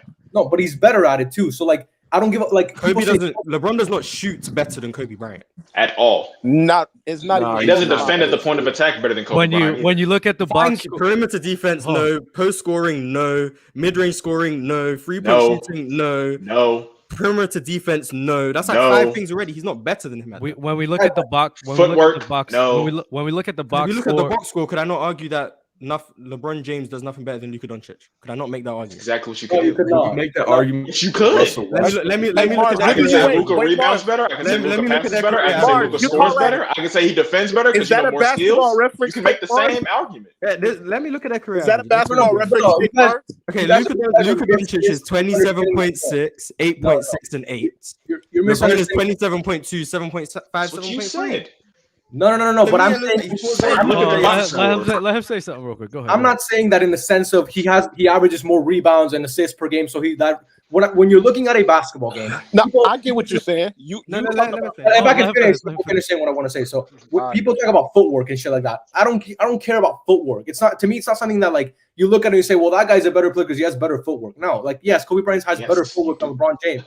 He has better footwork than him. But when you're talking about scoring, I think LeBron is a better scorer. Who's a better facilitator of the basketball? Well, it's LeBron. Who's a better rebounder of the basketball? Well, to me, it's LeBron. So to me, all you can say is really free throw shooting because LeBron is a below average free throw shooter for all-time great status. But everything else, I don't like, yes, he's a better mid-range scorer, but that just to me just falls into the category of scoring. You get what I'm saying? Okay, I have a question. So if we just do the checklist argument, if Kobe checks off more boxes in the scoring category, how is LeBron a better scorer? Because LeBron does it more efficiently for a longer period of time. Okay, I give you that. I think LeBron is a better scorer than Kobe, but I think you're being disingenuous to the game of basketball by just acting like it's just one category and there's no subsections to it. But also, people act like three-point shooting is a subsection of scoring. That is something that Kobe is better at. So is mid-range scoring, so is post scoring, so is finishing at the rim. That's why I don't think he's a better scorer than LeBron. Yeah, I understand it. A lot of people say if you do more things better, you're better. I don't agree with that. I think you can just do one thing exceptionally great, like finish at the rim and be below average at everything else and still be a better scorer than someone who's free-level scorer. Giannis is a better scorer than CJ McCollum. So yeah, that's just an example. So I do understand that. But when we're looking at who does these things better, I do think it's disingenuous to just be like, well, just because mid-range scoring is part of scoring and LeBron scores better, that means it doesn't matter. No, Kobe is a better mid-range scorer, undeniably. He's a better shooter, undeniably. He's a better post scorer, undeniably. He's a better perimeter defender, undeniably. If you want to say overall defense, LeBron peaked higher, cool. But if you want to talk about defense for a longer, but you just spoke about LeBron's a better scorer because he scored more efficiently over a longer period of time. If you want to talk about longer period of time, yes, Kobe defensively played. Yes. So that would, in your argument, mean Kobe's a better defender. Kobe would be a better defender. So even by your argument, that's also more than free throw shooting. No. But then again, when you're talking about defense, you got to factor in both the perimeter and both. Marz cooking. So no. See now you can understand that you have to separate into two categories. But when it was scoring, you just said it was all scoring. You see how it's kind of being in totality. LeBron is a better scorer in totality. I still think LeBron is a better scorer in totality, and that's fine. Marz getting in his bag but now you see that you can separate perimeter defense and interior defense for LeBron James because you know LeBron's a better interior defender. But when it was scoring, you didn't want to separate mid-range scoring and three-point shooting, and just said LeBron was a better scorer. Grade Kobe's perimeter defense from but you separated free throw shooting. Put a 1 to 10 on it. What is it, like a 9? In his prime, he was a 9. He was like a 9. What was LeBron's prime perimeter defense? Like a 7.5. 7.5. Okay, what is Kobe's peak defense in the at the rim? What would you rank it? Like a 5. Okay, what was LeBron? Like an 8. Okay, so when you're looking at it like that, both of them did both. LeBron, while his perimeter defense was not as great as Kobe's, his defense at the rim leaps Kobe's. So I see what you're saying, bro. I see. Once again, I understand what you're saying. If you say LeBron is a better defender, I'm not arguing. I'm not arguing with that. My point is, Kobe, even by your admission, is a better perimeter defender. Yes, he is. That's another thing he does better than LeBron. Because it's not just free throw shooting. We're parsing words here, Marz. I get it. Like I'm talking about defense in general. You're like yes, okay, score in general. Like, bro, scoring in general, LeBron's a better scorer. I don't give a fuck how many shots. Like, I don't care if Kobe was a better post scorer. Okay, LeBron. Kobe was the better. Okay, so would you say? Okay, bear with me. Would you say LeBron James? Would you say Steph Curry does nothing better than LeBron James besides shoot free throws? Because shooting is just part of scoring, and LeBron's a better scorer. So would you say LeBron James does nothing better than Steph Curry besides shoot free throws? Yes. Jesus Christ. Do you understand why? Do you understand why? Do you understand why that is really bad? No, I really don't. Because to me, scoring like whoever you get your points is how you get your points. So while Steph Curry gets a better shooter, he's not a better scorer than LeBron, which is what I'm saying. Like why do you only subsection defense but nothing else? And why did you take out free throws out of the scoring category if that's part of scoring? Because I don't feel like it's a big enough Like I don't feel like it's significant enough to put it to put him ahead of LeBron just because he was a better free throw shooter. No, why do you separate free Why throws do you from scoring? free throws when is it's only just scoring? scoring. It's just scoring, but you separate. You might as well just say they're not better at You might as nothing. well say Don't he even does put the free nothing better. throws. You might as well because it's No, free he throws does. just He makes scoring. your free throws better. Yeah, but that's just scoring. They also throws shoot is mid-range scoring. jumpers and Free throws is three-pointers better. scoring. So say everything if you're going to say the free How throws. about this? LeBron James is a better scorer, and if we're going through the subcategories, Kobe Bryant's a better shooter, a better. Is that what you want me to say? He's a better post scorer. I want you Exactly to say the what things I'm saying. Kobe does better than LeBron. What? That's what I want. Yes, I want you but to dude, say like the again, things like when we're looking at the totality of it, Of a LeBron is basketball player, you should say everything that a basketball player is better at, right. which Like, includes the subsections of the game of basketball. Because My basketball whole is a lot thing more is- nuanced than just the box Why score can't we- categories of why points. can't we My, just It's say not as LeBron bland as thing you're is, making it. my whole thing is I'm confused about is one of the points you use for LeBron being a better scorer than Kobe Bryant is that he did it longer. Then how isn't Kobe a better And more defender than LeBron James? efficiently. Because he was a better defender than Kobe Bryant For longer. For longer. Like Okay, in so- in LeBron's peak, you would probably say he was better, but Yeah, Then you outside of undervalue that, LeBron. I The asked that only question way, like no, 3 the minutes only ago. way that could work for you is if you rate LeBron's peak way higher than you rate Kobe's defensive peak. Which I he mean, probably does, but He probably does. Like I'm talking about like 5 to 9, the what? like Eh. a 5 to 9 like difference. What? I don't think it's that big for him. But No. no. But no, I that's hope not. let's get back to the point. My whole thing is I'm just confused as LeBron scoring at that long, scoring that much for longer. Okay, I could get with that. But then Kobe would have to be a better defender than LeBron James because he was a good or great defender longer than LeBron James. By the way, Why the are we- defense, I'm not suffocating on. I'm not fixating on. I will concede to you that he's a better defender. If you want me to concede that, I don't agree with it, but I'll concede to you that Kobe Bryant, you can make the argument, is a better defender than LeBron James. If we're going peak for peak, I really don't think it's kind of close. I think LeBron is pretty significantly better when you factor in like both like things like he could defend at the perimeter and obviously defend at the rim. But if you want to say like if you want to say that Kobe Bryant was a better defender because he did it for longer, I'll concede that point because I factor longevity a lot when I'm talking about my arguments. Longevity is big to me. Okay, so is Mike a better is LeBron a better scorer than Mike to you? Yes. Well, no, I think Michael Jordan is the only player you could argue is a better scorer than LeBron James all time because his peaks were as high as anybody. His peak You was almost said yes. no, but I took it. I didn't say yes. Like it's almost like Yes, you did. Do said it. you took it take back. in You count? said it. but I didn't though. so who? Okay, at their peak, who's the better scorer, LeBron or Kobe? Kobe. I'm going Kobe all the way. I would say Okay, Kobe. so at their peak, Kobe was a better scorer and he was a better defender. Well, at his Perimeter peak, defender. Peak. Okay, sure. Yeah, perimeter defender. Sure. Defender. Okay, that's not me making a point. I just wanted to understand. No, I get you, but bro, like for me, I think LeBron James is a greater scorer ever because again, I factor longevity into it. Better than Kevin Durant? What? Yes, dude, it's not even close. Kevin Durant, get the fuck dude, like it's not even close, really. Not even close, Wait, guys. I want to ask Marz and Dub. Y'all think so too? Y'all think Kate? LeBron's the second best scorer of all time to me as well. Yes. MJ and LeBron are 1 and 2, but MJ's a clear number 1 to me. yeah, But Hezzy- not Hezzy even twin fan. close. I don't agree with that. So If you're gonna value longevity into it, then it's kind of hard to say LeBron James is Is not not. one of those best scorers. But when you don't and just talk about peak, KD's easily a better scorer than LeBron James. Easily, it's crazy. Peak? Easily, How can you say that? Not agree with that. 2009? easily. 2009? I do not. Hezzy twin fan, bro. yeah, Hezzy twin fan. You feel me? We just forgot 2009 LeBron existed. Yeah, KD's still 2009 KD's a better isn't scorer. LeBron's best KD's a better scorer. scorer. But Dub, I think you're getting it twisted between who has a deeper bag, which Kevin Durant does, and who's a better bro, scorer. you can't convince me that Katie's not a better scorer than LeBron, bro. No, he can. But He has KD, I think, is the only guy that has a real argument against Mike besides the playoff trend. Is your name is Mitch, right? yes, sir. Do you think Giannis is a better scorer than KD right now? I would say yes. Jesus Christ. Nah, you can't even go. You can't even go with the efficiency. Wait, Giannis isn't even more efficient than KD though. He's not more He's efficient. not. And He hasn't even done it longer than Don't know, KD. like Wait, are we talking about this year? I'm talking about the in last general. like since Giannis has been Giannis. Since he's been in the league. Since The last Giannis' two MVP seasons. season. The last two This seasons. The Last last season. two even this year he's not. This Unless you year want to he's say not more that efficient than KD hasn't played enough games.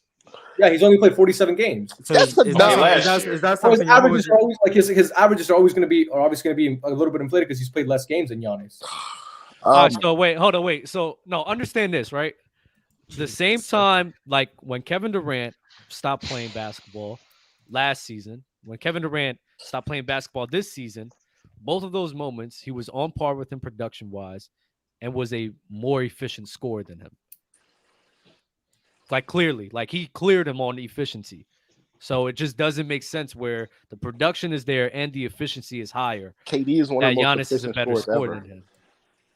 Especially this season. Giannis is terrible from the mid-range, and he's not great at the three-point range. So it's like that. And he can't shoot free throws. But who's the best scorer in the NBA? To me, Kevin Durant. He's gonna say LeBron. He's gonna say LeBron. He's gonna say not LeBron. gonna say LeBron. Yeah, Come on. Come on. Watch. LeBron's up there. I'm not gonna say LeBron, but he's up there. He's top 5 for sure. In the NBA right now. Right now. But stop. They're trying to, enough about me. Hold on. I just want to know who the best scorer in the NBA is. To you. To me, I would say you could argue it's Giannis, you could argue it's Durant, you could argue it's Steph. I would give say, me your top 5 scores. Just scores in the league right now for this season. Okay, in order? In order, please. Yes. Okay. This season only. I'm talking about like 4 previous. I mean, if you want to use past seasons as like an indicator of like if it's sustainable, sure, but preferably this season. This season right now. Embiid, okay. Giannis, Durant, Steph, and Luka. I would say Luka, but I would say Luka's up there. And if you want to factor in efficiency levels, I'd say you have to put Jokic in there, even though his scoring averages aren't as high as the other guys. But he can't get volume. Yes, because he doesn't have the volume. But I would say Luka. But to me, it would be Embiid for sure because he's about to win the scoring title 2 years in a row. I would say you have to put Durant up there. You have to put Giannis up there. Steph Curry has to be up there because he's still the greatest, the best shooter we've ever seen. And he's still in his peak. And I would say you have to put Luka. I would say it's a 3-way argument between Luka, Jokic, and Braun. And I don't see this year almost averaging damn near 30 a game on no Dame dollar. No Lillard. Yeah, where's Dame? No Lillard. Oh, Dame could be up there too. But dude, I don't know. Like Dame, I forget about Dame. Dude, honestly, I'm gonna be honest with you guys. I don't really watch Dame and Lillard that much because I don't most really efficient 70-point game ever. Most efficient 60-point game. Only because Jalen Green didn't play. So just remember. Are you serious? Crazy. He would have scored 80 if Jalen Green played. Marz, I want to hear Marz and Dub. I want to hear you guys' top 5 scores in the NBA right now. Then Kevin Durant, he's one. Joel Embiid, Steph Curry, Luka. I like that, and then probably Dame. Why isn't Embiid over KD? Respect. I need to see a healthy player from. Okay, just so I see how it translates. If Embiid translates in the postseason, I'm gonna have some. It's clear. Not clear. Some crazy agendas. Dub, your turn, Dub. Yeah, KD, Steph, Embiid, Dame. I don't want to say the same list that Marz has. But if you better not leave Luka out. I think I might have to say. I might just have to say Luka though. You have the same 5, but you put it in a different. Y'all had different orders. Oh no, I was just naming names. I'm not gonna lie. KD's number 1 for me. Embiid might be number 2, and then Steph. Yeah. Honestly, it might be the same order. Marz knows ball. Hold you. I do know ball. Yeah, that's my guy. But I want to get into this. Team, he's good. I want to get into this KD thing real quick because I went to go check the like efficiency for KD and everything. Like Jesus. Hey, Christ. No, because you're saying like I knew he was gonna do it for KD. I think peak wise, like KD's better. When is KD's peak? Just so I know. 14. I'm just looking at the best. I'm looking at like the 5 and 6 best years he's had efficiency. In a row or just in a row or just picking like in a row. Okay, so we're gonna get some Golden State years. Then I'm comparing it to LeBron James, right? Years. So like LeBron on Miami, right? 66, Cleveland 64, 2017, 2020 64, 2018 61, 2009 was 61. That's a true shooting, right? It was 64 in Cleveland? What? Yeah. And that's crazy. Oh, second half Cleveland, not first. That was 2017. And they were going crazy. And then KD, 2017 68, 2019 66, Jesus. 2012 63, 2021 63, I thought you said in order. 60. What you mean in order? I mean in a row. Because 2012 to 2016. No. I'm giving the highest true shootings in a row. Okay. Yeah, Okay, so a list. Because basically. I'm saying the peak, right? That's what. Yeah. I have a hard time Because- having a peak where there's 6 years in between 2 years. I'm like, Scatters. I'm just saying their best season. So like in my head, get I'm it. like Kevin Durant on multiple teams and multiple scenarios. LeBron, I gave him the same benefit. You can't give me the argument where what about postseason? That it was postseason. Oh, that was postseason. That was the post. That was Wow. the postseason. That's- Yes, that's- He shot 68 in the playoffs. 2017. Yes. Oh, 2017. 2017. So my whole thing Slight is Golden State tax. So Slight my Golden whole State thing tax. is like if we're going off The of finals the gotta be like efficiency, we're going 73. off of Hold the on. efficiency for Kevin Durant, the efficiency is close to one another.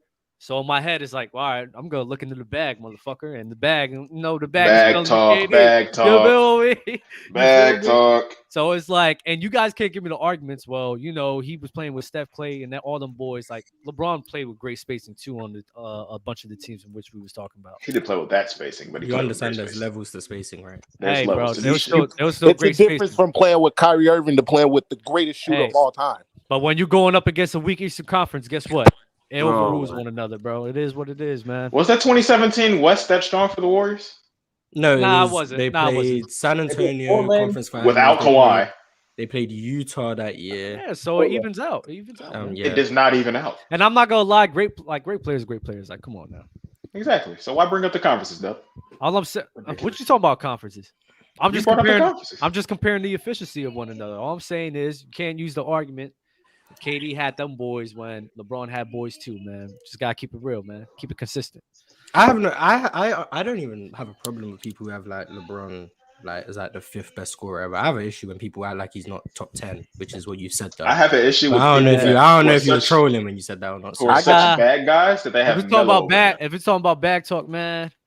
Like Yeah, the LeBron's not people, up there. like if you have like MJ, Kobe, KD Yes. above LeBron, I'm like, I Could you understand hear a that's Shaq fine. argument?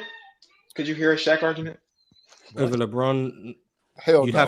have to have a insane emphasis on peak and then like finals performance to make the argument. I wouldn't agree with it, but I have Shaq like number 3 anyway, so he's just one spot behind LeBron. So As a scorer, yep.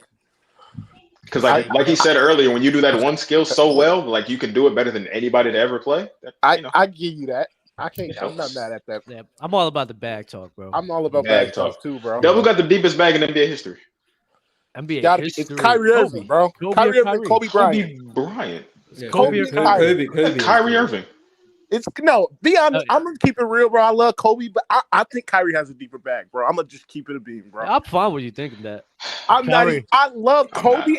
It took me a while, but after watching the last Dallas game, bro, It took you. Are you? when I it feel comes, you. I feel you. when it comes Hey, to his Mitch, bag, Mitch, I I'm know not. you on time constraints, right, bro? What happened? What Yeah, happened? you on time constraints, right? No, I'm good. I got like 15 more minutes. Bet. My bad, Dale. Go ahead. No, I'm saying when it comes to just bag, we ain't gotta talk about production, efficiency, but just the amount of moves the guy has and what he can do with the ball. I think Kyrie has to be number 1 in my opinion. And Kobe Bryant's right behind him. I'm not mad at it. Dribble package I is am better. upset. I am upset. Yeah, but then you got Kobe's post game. I know, so it's like it's Like tough. what? It's Kyrie tough. has It's a up in tough the one air. too, though, bro. He ain't Like, got Kobe. Kobe has a tough He ain't got handle. Kobe. It ain't no- He it ain't ain't got no Kobe. Kobe. He ain't It got ain't no Kobe. Kobe has a tough handle too. No, it ain't no Kyrie. He Just got a like tough Kyrie's handle, post game ain't no Kobe. but he has it though. It's like Kobe has a handle. you see what he did my on bad. video. Hey, Kobe hey. ain't never struggled to get where he Yo, wants. him to. chat. They're right. Don't say Kyrie that. ain't got a dunk package. Oh, okay. Okay, There you I go. give you that. I give you There you that. I go. was actually gonna bring that up. I was gonna ask if that matters to anyone because Nah, that Man, matters. That hell no, matters. I'm not That giving you matters. that. What? No, That should matter. no. It's if for a guy his size, hell no, I'm not. What do you giving mean that. for a guy his size? If No, you I'm can do saying it, no. you can do it. Because, bro, so I look at it as first of all, dunking is depending on how athletic you is and everything, and how tall you is. I think a guy at Kyrie's like 6'1", 6'2". Mhm. The craftiness he has at the rim, I think, in the way he's able to finish at the rim, to me, just it amazes me. I mean, obviously, when you got good dunkers, that is also like it's nice to see that. But Kyrie, like, you just don't like what the hell? Like, how does he do that? Like, every basketball player wants to play like Kyrie. Like, if just talking about who they want to model their game after, you can't tell me nobody don't want to play like Kyrie, bro. They want to play like Kobe. Kyrie wants to play like Kobe, but the only argument I give you is what you just said, is that Kyrie wanted to play like Kobe. Go ahead, Jordan. One, he has a top 10 layup package in NBA history, and 2, I've never seen Kyrie dunk on Yao Ming. Damn, you're cooked. Or Dwight. Damn. Is that how it's going now? But who's outside of those guys? Like, who's in the top 5? Dude, Tracy McGrady. T-Mac is T-Mac's honorable mention. Yeah. Brandon Roy. Honestly, Steph. I'm not gonna. Yeah, Steph's bag's not moving me. I'm not gonna lie to you. Steph's That's not moving me. Top 5 all time? Nah, it's not moving me. Why? Top 5? Kevin Durant. I think Kevin Durant's up there. It's slightly worse than Kyrie at everything, and it extends it out to 40 feet. Y'all gotta KD relative of these guys' size. It's just a hesitate. Bro. Nah, just a hesitate. KD's bag. It's literally just. KD doesn't have a better bag than Melo. He doesn't. So Melo just has a. Melo got a better no dribble bag than everybody besides Kobe ever. Facts. Bag. I've never seen somebody get open When on you straight talk about jab bag, steps. like what's the main things you're thinking about when you talk about bag, though? I'm like Ball handling, shot array, That's what I'm thinking. variety of ways To get your shot off, basically. Exactly. And Steph's mid-range bag is not moving me. I'm not gonna lie. That 3-point bag is pretty different. Wait, what about? Yeah, 3-point bag is all right. Illegal screens. That's not how bag works, though. It's not about if this outweighs everything else. It's how many good things. Yeah, can when we do. talk bag, there's literally no value of impact or how valuable it doesn't matter. It's just how many ways can you get a bucket. Yes. Steph Curry's not moving. How many people can do it though? That should matter. No. No. Right. I'm really struggling to think about like the top 5 though after Kobe and Kyrie. Oh, Mitch, what you got to say, bro? No, I just want to say one thing real quick, and I know you guys are going to push back on this, but just listen to me. He's going to say LeBron. If you say LeBron, you say LeBron James. You say LeBron James. I know something. I may boot you if you say LeBron. I'm not even going to lie. What's his name? Who? Guy under me, the guy in the pink. Yeah, I'm sorry, the pink in the pink hoodie. Jordan. Yeah, bro, Jordan. Just listen to this real quick, okay? I'm not listening to it. No, listen to it. I will disconnect the audio. I promise. No. Listen, when we're talking about like peak, like one game, right? Just bag, like LeBron. That Toronto game where he hit on the game bag. Bron's up there. Dude, go look at his game against. Bro, 2012 against Boston, the 45 points in Game 6. Bro, you're telling me he hit 3 fadeaways. No, but he was driving too. He hit 3. He hit dunks and layups. That's not a bag. Nah, bro. And when he hits the little fucking 3, when he looks at his hand and that fucking like he's trolling. You're trolling. I can do this. I can do this, bro. It's not that hard. No, I'll admit Bron's bag sucks, but dude, I will say that talk about the Lee fuck you 3. James Harden has a deep bag too. You got to add James Harden. Harden. James Harden. If I can't get Steph, y'all aren't getting Harden, bro. No, 2015. I was gonna say James Harden, but prior I to 2014 had a bag. Prior to the illegal screens, Steph had a bag. Wait, what? Steph's handle was elite. Oh my god! Prior to D'Antoni, James Harden had a bag. Facts. He had a mid range. He had a post. He was good. Yeah, Tony ruined it. Could you argue that peak Harden is better? Harden had a better peak than Steph Curry. Hell no. Get him on. Come on, bro. Come on, bro. Harden's my favorite player of all time, and he said Braun got a bag and Harden. There's no way. There's no way. Steph in the last 10 seconds. He can't get away with this. Wait. I fuck being here. You guys are dope as fuck. Nah. So you know what? I actually say this all the time, man. But if KD never went to the Golden State Warriors, right? These talks about Kyrie versus Stephen Curry all time would have been a real thing. I promise. No, they wouldn't. I promise. The MVP awards still exist. I promise y'all. The MVP awards. What has Kyrie done without Braun? Wait, hold up. No, Jordan, wait for a second. Kyrie would have never left Braun if KD. Yes, thank you, Marz. Yes, he would. No, but this is Dub's theory. Dub's theory is they go back to the finals in 2017. Dub's theories are alcohol. But wait, Kyrie wins and outplays Steph again, and then he's outplayed him in 2 finals. The one that Steph won, was the one Kyrie wasn't hurt. So it's like, yeah. He outplayed him in how many finals? Jordan. In the theory world, it would have been 2. Listen. This is come on, bro. You know I'm great at painting pictures because everything I say comes true. That's one. Your paint versus dry right now. Hold on, Jordan. You told me one time. This boy thinks he's if Kyrie Irving, right? If he sits here, right, and KD never goes there, they win in 2017. Kyrie outplays Steph again. Dang, that's two. People love finals. That's 2 times in the finals where Kyrie outplayed Steph. Now on top of that, he's probably not going to leave because winning cures all. Winning cures any He type wanted of to request a trade after the championship he won. But it's Kyrie. No, what are you talking about? But it is Kyrie though. I'm saying that he said he wanted to leave after the championship he won. Hey, bro, I'm telling y'all. Bro, Dub, there was because he won. Just because he won. He wasn't like talking to everybody. There was like a report came out, like a story that. Yeah, Bron fan back me up. Yeah. Kyrie's a cancer. Yeah. We on narrative. Dang, so this theory's wrong. Dude's a dude. Yours is right. Your theory's cooked though. But he would have won back to back. Our narrative been better. No, LeBron would have won back to back. There's no Kyrie's guarantee. I'm not gonna lie. They would have beat the Warriors. And I'm not gonna lie though. I don't think. Listen, winning cures all, bro. I think if they It won, doesn't. Yes, it does. What are you talking? Where was Kawhi's cure? We're talking about Kyrie Irving. Kawhi's different. Nothing cures Kyrie Irving. Kyrie's the definition of different. Nah, bro. Y'all just don't understand. Stop Hey, Marz. Y'all just Calling someone different isn't the Nah. Y'all just don't understand him, man. I'm trying to. Y'all don't. Oh, and you do. You and Kyrie are twins, huh? If y'all watch Chill with Chill this Wednesday, you'll know what I'm talking about, man. Sometimes you just gotta be the one to change somebody, man. I mean, it is what it is, bro. What are you saying right now? No, No. What are you saying? I got an issue with you, Dub, because we talked about this like a couple open gyms ago. You told me you never thought Giannis was the best player in the league at one point. I think he always had an argument, but in my opinion, he always thought KD was better. I think that's a very valid opinion to have. Nice one. I disagree with it. Now I remember you saying that, and I remember you saying that exact same thing, saying I disagree with it, but I think that don't make sense, Marz. You can't just sit in the middle on that. No, I can. I think Giannis is the best player in the league right now. I understand people who think Giannis isn't the best player in the league. So, like for example, after he wins the championship this year, Dale, listen, because he ain't winning a chip. Number one, number two. Number two. Guy, you think is the best in the world isn't it either. I'm gonna listen to you, Dub. Give me a second, Dale. So, right, Joel Embiid and Jokic right now, right? He's better than both of them. If you think, time out. If you think that Jokic is better, cool.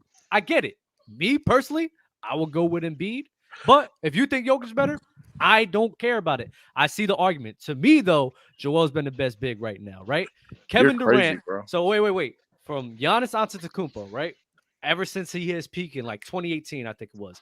2018, it was either KD, Steph, or LeBron. 2019, KD, Steph, or LeBron. 2020, LeBron. 2021, to me, KD. And a lot of people did agree with me at that time. We're not going to have a religious history now. That was a real argument conversation we had. They did. And then ever since then, it's been KD. I never heard so much talk about two sides in my life. But Giannis has always been right next to him in my eyes, which is why I say. Who was the best player last year? You're going to walk Dub. Once he wins the championship this year and wins finals MVP, I'm going to come back on open gym. And you're going to say Giannis is the best player in the world. And listen. If Miami gets the 8th seed and they get bounced out the first round, God bless your soul, because I'm coming for you. And Giannis is not even my guy. I don't even really like Giannis like that, but I just think it's disrespectful. You're a hater. Can I ask a quick question? Go ahead. If KD's foot isn't on the line in 2021, I'm not doing this shit again. Is there any discussion about who's better between Giannis and KD? 1,000%. No. I think having a discussion when KD's foot is this far off the line. I don't think there's even after Boston last year, which if KD's foot isn't on the line, there's no discussion. Everybody thinks it's KD. About who the best player. There's no discussion. So if Giannis doesn't have a ring, there's no discussion. I would argue, and this coming from it's not about that. The nigga plays better defense. He plays on both sides of the ball. He's the best two-way player in the game right now. If you didn't watch basketball, just tell me, because KD Marz, plays good defense. You said something other day. To say Giannis is a better defender because he doesn't watch basketball. Do you think the best two-way player in the game is always the best player? I was going to ask you that, Marz, because I remember you saying something about two-way players, and you said, I don't know, I forgot what you specifically said. My take was, if I think you're better at basketball, just because when I look at you as a basketball player, I'm looking at you offensively and defensively. I just think you're the best two-way, regardless. Right. And Marz, who do you think is the best two-way player in the game right now? I think Giannis is the best player in the world, so I think he's the best two-way player in the world. Simple as that. What's But your, wait, when what's your I name? To the didn't left think of me? Giannis is the best What's your player in name? the world, Dale. Do you think? Okay, Dale. Do you think the best two-way player in the world is always the best player in the world? It depends. Most of the time, yes. Like In 2017, was Kawhi Leonard the best player in the world? No, because I think LeBron. Wait, Was AD better? That's Steph. 2017 was that?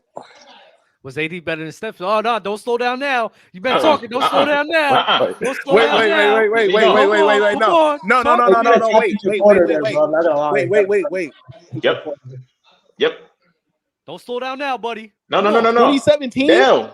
Was that wait? I said 2017. I said That's when 2017. Zaza put his foot under him. That was that year. When Yes, Zaza- he was the best player in the world. Who? He got damn injured. If he would have took Golden State out because they was up and he wasn't though. He wasn't taking Golden State out. Let's be honest. He wasn't though. He wasn't So was Magic Johnson just never the best player in the world to you? I said, but I also said, bro, not all of the time. Most of the time, yes. Was Shaq ever the best player in the world to you? Yes, of course. Why? Because his offense. When you for certain guys, if your offensive ability, how good you are on the other side of the court outweighs somebody else defense in their two-way. So, for example, like You're explaining why Dub thinks KD is better than Giannis. There we go. Talk about it more. wait. But I don't think it's that big of a wash though with KD and Giannis. Offense, even though I do think KD clears them, I don't think the gap is that. I think Giannis' defensive gap over KD's defense is way wider than his offensive gap. So when did Giannis become the best player in the world to you? 2020, probably 2021. it was either 2020 or 2021. Okay. Hey man, 2020 or 2021, bro. You just done up, bro. Oh, something I want to say though, real quick, before I leave. You could argue that Kevin Durant's Game 5 against the Bucks in 2021 is a top 3 playoff game anybody's ever played. Yeah, You could honestly argue that. He was people don't talk enough about him in that whole series, bro. He was insane. They try to discredit him, like it's like crazy. And that's something that makes me mad because I deal with it a lot as a LeBron fan. But Kevin Durant in that whole series, and Giannis wasn't great in the overtime. Remember, in the overtime in Game 7, Chris Middleton was really the one who took over that game. Giannis wasn't great that game, but I think if KD's foot isn't on the line, we're not even having a discussion about who's better. I think Kevin Durant, as his offense is, I think, better than Giannis, and his defense, while Giannis is the best defender in the league, KD's not Luka on defense. Like, he's not a cone, he holds his end. He's a good defender. He's actually a good defender. He's But like a 7. Giannis is also a good offensive player, if not elite offensive. Hey, we talking about separated categories. How good is Giannis on ball?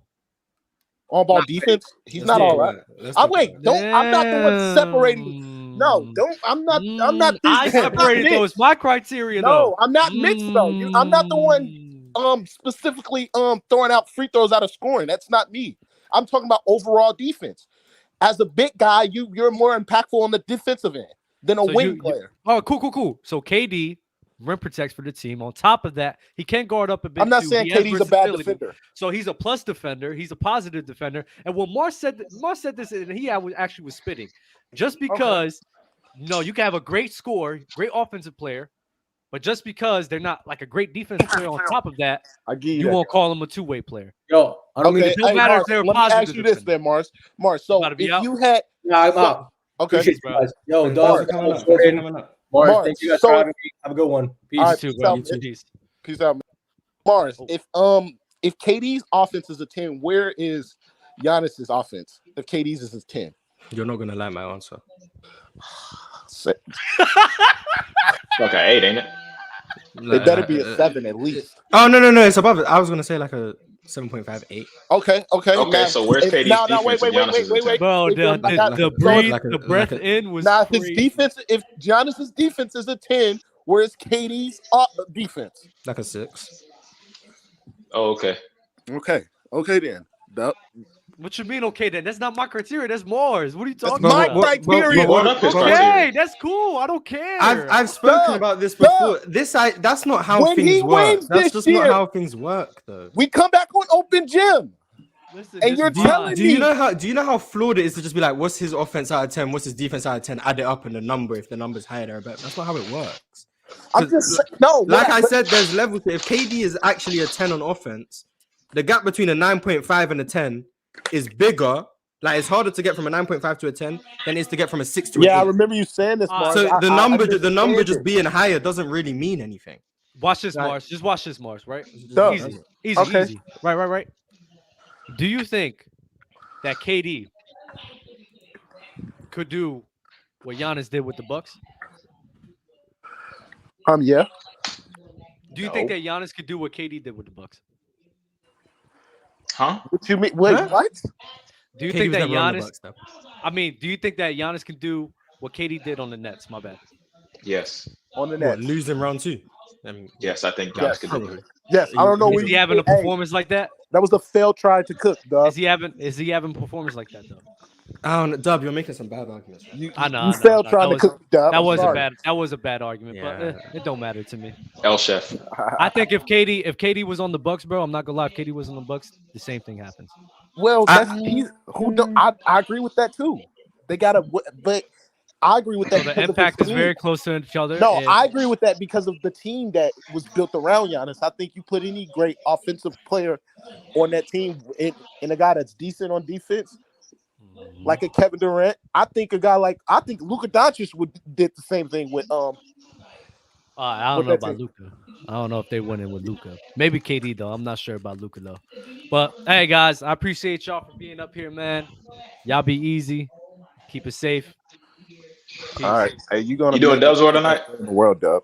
I may do it. When he wins the chip, you're gonna admit that Giannis is the best player in the I'm world. not. I'm really Dub not. He's don't not have winning winning the chip. barriers. I'm gonna Dub say doesn't have I'm winning literally barriers. gonna look at you in your face. I'm gonna be Dub like, has yo. Dub has people bias. I'm gonna be like, yo. Exactly. Guess who's? KD. I'm gonna be like, guess who's still better? KD. That's what I'm gonna tell you. KD first round, and he's still gonna say KD's better. You know why? Because he did it last year. Peace. All right, peace out, bro. Smart. Yo, chat. The reason I didn't read super chats earlier is because you guys are really mean, bro. Like you guys are terrible. Like, oh my god. Look at this. LeBron fans are embarrassing. P5 indie guy Mitch. Like, come on, bro. Y'all really want me to read this to them? Y'all crazy, yo. If LeBron the most clutch game 7 player, then MJ the most clutch game 6 player. Are we just forgetting Klay Thompson now? What are we doing right now? Nah, MJ's more. Marz Stoudemire or Chris Webber? Chris Webber. That's a great answer. I agree. I know, boo. You do. Good job. Marz depth playoff take is an L because it's not that many adjustments come playoff time, as even KD just stated. Then I think KD's trying. Oh my god. I don't know what you want to say about that. If you want to believe KD over me, that's fine. He plays in the playoffs, so yeah, believe him. You know what's fun? I disagree. I see a bunch of adjustments all the time in the playoffs. Nah, what's funny about that is like you actually agree that the depth isn't really that crazy. It's just I agree. it Like, gives you I more agree. versatility. Yeah, exactly. I'm not like, oh, the Bucks are going to run an 11-man rotation because they got Joe Ingles, Bobby Portis, all those guys who need to get minutes. I'm not saying that. I'm just saying having depth allows you to make adjustments within series. Now, for Coach Bud, who doesn't make adjustments, does it really matter? Maybe not. But in general, yes, I think depth matters, and teams do make adjustments all the time, regardless of whatever KD said. or adjustments. Yeah, definitely JD. I'm rooting against D-Book and Tatum. Call me a hater. I don't care. What team you rooting against in the playoffs, and which player will suffer from choking? I'm not really rooting against anyone in the playoffs because I don't really care. I think a team that would suffer from choking, if any team, is Philly. It's Philly. Because Yeah. Embiid's liable to get hurt, and James Harden's liable to James Harden. Philly, the Bucks, Denver, they're the teams that's liable to choke up. In terms of who I'm rooting against, though, probably the Knicks. That's about it. There's nothing. They're not going to do anything anyway, so it's not really rooting against them. It's just waiting for the inevitable. Yeah, but yeah, I give the Knicks. I don't root against anybody. I just don't. I just know what the truth is. Y'all just mad at me for when I say it. Cut this fool's mic forever. Like, No, greatest is a big Kobe fan, so he was definitely not enjoying what he was hearing. yeah, that's fucking crazy. I will pay y'all to never bring Nick on the show again. Like, y'all want me to read this? Like, come on, bro. I mean, if he's chatting, he's chatting. Like, if we're saying nonsense, the chats get shown. So if he's saying nonsense, Is we show the Blank Boy a Knicks fan? Yeah. Wow. How you a Knicks fan and then like you're Jason Tatum at the same time? That don't make sense, man. Crazy. Dub Mac Miller looking there, stay cap and Braun over KD scoring. Nah, that's not true though. We went through the percentages, man. I think it's an argument. So yeah, Stop being a casual, bro. Just stop being a casual. It's about playoff translation. If it's about playoff translation, why is Dame and Embiid over Giannis? Giannis averages more points per game, 26 on better true shooting, 57 than Dame, 25 on 56, and more points per game than Embiid, 24 points per game. While Embiid beats him by only 0.05%. Dame is a valid argument with the playoff translation because I have major issues with Dame in the playoffs. So I wouldn't hesitate. Like if someone said Giannis over Dame, I'm not really going to argue because depending on the day, I might agree. Embiid's playoff translation is simply because he gets hurt in the postseason. I don't think that's because his game doesn't translate, which is why I want to. If I see Embiid play healthy in the postseason and he does what I expect, I will be ready to push the Embiid is the best scorer in the NBA agenda. I'm just waiting for that to happen. So I have no hesitation when it comes to Embiid. But Damian Lillard is extremely valid. So yeah. Yeah, I'm not mad at Embiid being the best. The man's going bonkers, bro. I had money on that game. Nets / money line. Foot game, but that Freak Finals 50 piece was a masterpiece. Great game. I mean, don't start hating on him now. Jesus Christ. No. Watch this, right? Because it's just using the chat's logic against him. I mean, CP3 is a choker, so how impressive is that if he's going up against a choker? Okay. Be consistent, guys. Just be consistent. That's all I ask for. Okay, dog. You can't praise a guy when he's beating a choker. I'm serious. Okay, dog. I mean, it is what it is, Marz. Stay consistent, man. Man, where's Crunch Old Milk? I'm not reading this. I'm not gonna lie. But he owes him a seafood dinner. He owed me a seafood dinner. Oh, okay. I'll let him know because the Mavs missing the playoffs. They haven't missed it yet. I think they're missing the playoffs. I think Kyrie's not playing tonight, I believe. So they're done. They're getting ready for next year. They're gonna lock Kyrie in, man. Maybe. Hello, fellas. How are y'all today? What's up? Salute. What's happening? Chilling, fam. Chilling, bro. Just talking ball, bro. Having a good time. You're nasty. No. Just don't do this chilling thing. Let's get straight into it. You're disgusting. How am I disgusting? Damn, dog. You're about to get cooked right now. That's crazy. Disgusting, though. Oh my God. Fraud and we did the tape already. We did the tape. Remember, we ran the tape and you tried to do the wall thing against Harden. And it didn't work. Right? So here, let's say this. I'm gonna say this. I watched it numerous times. Actually, John Wall's look. I agree with you. I'm gonna agree with you.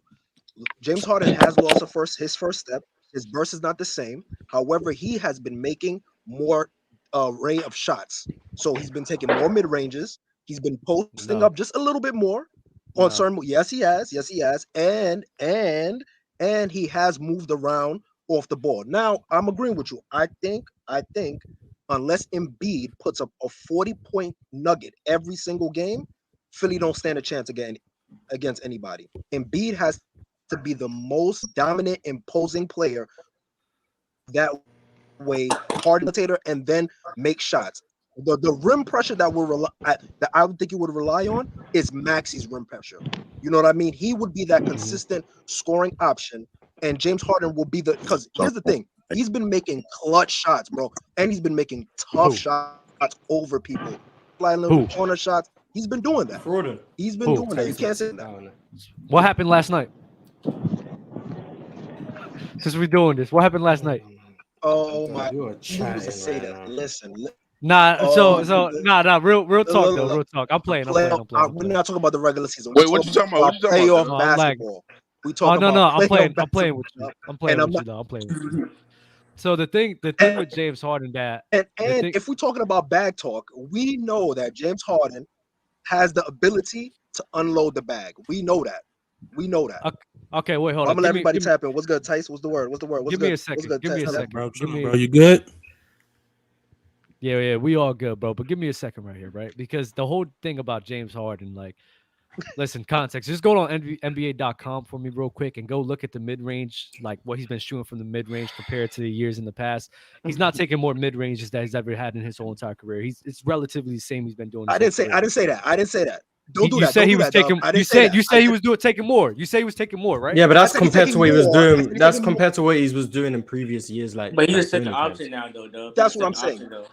You have to. Listen. You have Hey, to. yo, Dub, Dub and you have to Marz. agree that there has been a difference in his play. Good games. Listen. You have to say that. Watch can't- this. We're not No, talking about. I'll give you the numbers. Don't be a merch like. No. I'll give it to you, right? Pause that. Box. From 10 to 14 feet. From 10 to 14 feet, he's only for the whole entire season. He's taking 76 shots from 10 to 14 feet. From 15 to 19 feet, he's taking 45. Mm-hmm. And then from 5 to 9 feet, he's taking 93. And I think he had more last season from 5 to 9 feet than this season. So that's usually that's your post range, right? So the thing is with James Harden, what's been happening this season is he's taken a lot of contested threes. He's been taking threes at a crazy rate right now, and he's just relying on tough jump shots. He can't get past people like he used to. That's just what he's been doing the whole entire season. Like, we don't have to cap about James Harden. He's frauding, bro. It is what it is. Hey, yo, Dub and Marz. What's up? Hold on. Yes. Hey, what in 2018? You talk about bags, right? Hold up, go. Context. Am I lagging? Let me know if I'm lagging and shit. No, you go ahead. Say something real quick. Go ahead. Lagging? No, go. Okay. Now I'll just say this. I was just saying. I see what you're saying, Dub. But what you're relying on James Harden to do is you want him to turn back the time and play a certain way, and you're expecting him to have a certain burst. I don't think that's the role, especially the fact that Embiid cannot play make from the post. We have identified that from the post, Embiid is not making the reads that he needs. So to flip that, they've inverted it and do this short pick and roll where they have these. They put Embiid at the free throw line, so that takes away some of that mid-range capabilities that James Harden has shown in the beginning of the year. He was taking those shots when they were allowing him on the low post. You get what I'm saying? So because Joel Embiid is not showing the playmaking, I think that's going to force James Harden to be more the floor general, while Maxey is putting that constant shooting pressure. I think that Tobias Harris, if he makes his clutch shots, and Niang, I think those will be the two pieces that will. I don't think relying on Harden to be the carrying is what Philly's going to rely on. I think they're going to rely more on him. You know what the funny thing is about that context? I've been saying that this whole entire time. I've been saying in order for them to win in series, in order for them to make it far, James Harden can't be that number 2 guy. They need Tyrese Maxey to be that number 2 guy scoring wise. James Harden can't control the flow of the offense, but at the end of the day, Tyrese Maxey and them boys are going to need to step up.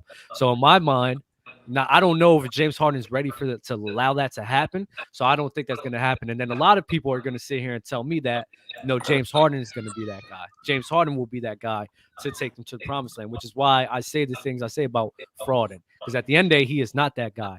He is not that guy that people think he is. He's not this guy that gets constant rim pressure. Bro, somebody even said in the chat, I didn't even notice. He got locked up by Mike Muscala the other night. He gets locked up by guys that shouldn't be locking him up every now and then. Hey, that's Mike Muscala, though. No, bro. Like, I'm not hearing that, bro. Yeah, James so Harden. Can't sleep on Mike Muscala. James Harden gets locked up at least one time a game by somebody that's not a great defender. Probably 3 times a game. So at the end of the day, bro, I hear your point with the Sixers. And in order for them to win, I believe Maxey and all those other guys going to need to step up. But this guy frauded. Nah, bro, he's not it. He's not the guy that everyone's been preaching this whole season. But that is a fair point, though. Their last game against the Celtics showed me that they're not winning anything. Tatum has a bad game. Jaylen Brown doesn't play. Robert Williams doesn't play. Embiid drops 50. They playing at home and they won by 2 points. The Celtics got the number. It's not. Yeah, they won the game. No, he still won the game, but no. I think I am high on Philly. First of all, no one's winning anything because Braun gonna remind everybody who the king is. Oh, we got another Braun No. here, bro. Yeah. Greatest is never late. What? Hey man, you How did gonna we hey, get? my problem. Oh, how did we get hey, here? you gonna be How reminded. did we get here? How did we get here? Hey, I don't hey, know. You gonna be so reminded where that throne really it's is. cool. It's cool. It's cool. Go. Hold on. Give us 1 second, right? What's it called? Love. Yeah. So, like I said before, this is my problem with people in general. They just How did lack I get here? consistency. How did I? Where they're gonna care about some regular season games, but then other regular season games they're just gonna act as if it never happened. Don't get me wrong. Like I say all the time, I'm an advocate of not caring about the regular season. But if y'all care so much about it, well, a game like what happened against Boston versus Philly should be something y'all should talk about. Should be help y'all come to y'all senses. But at the end of the day, people don't want to be consistent. They don't like being consistent. They just want to promote whatever narrative that they want. So I mean, I don't expect nothing less from people like that, bro. So it is what it is, man. So, hey, so Yeah, Dub, but if you're at full, if you're not at full health, there's certain circumstances that's within the regular game season that you can apply to the playoffs because you're not going to rest certain guys. Every game matters. You get what I'm saying? So I get your point in the overall totality, but there's certain times where you can say, all right, these sample size of games we're going to take into account of the impact. You know what I mean? Versus this sample size where there's not that much players playing, certain back to back. You know what I mean? Certain things like that. Yeah. Let me ask you. I just want to ask this. I might be lagging. I just want to ask this. Wait, context. Do you hear me? You hear me? So if the Sixers would have beaten the Boston Celtics without James Harden and without PJ Tucker, they would have been crucifying them.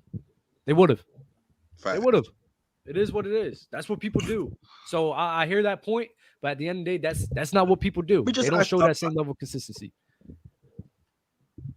Yo, let me just ask this. It might be lagging. Let me just ask this so I can jump back in. Let me just ask this one question.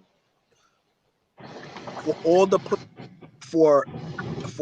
the ceiling that you have for each, I want everybody to answer this. For every playoff team, and y'all can run through this because I'm gonna hop back in. I want to hop back in on this. For every playoff team, for their ceiling, what do you think they need to do to make that next step?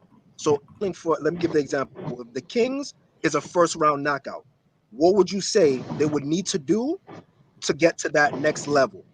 Or you just say they just can't do it? So I'm gonna tap Well, back they might play the Lakers, so they got no chance. I got you. Context. Let me put you. They would have to, in my opinion, I think they have their defense is kind of weird. One thing I saw is that like at home, I believe they were 28th ranked, and then on the road 11th, like near top 10, or vice versa. So whatever they tap into to be close to a top 10 defense, and withhold that offensive firepower that they have, because I think right now offensive rating wise they're the best offense in league history right now. So if they can if that can translate to the playoffs and they find a way to consistently be near Well, they're gonna have to beat the Warriors or the Lakers though.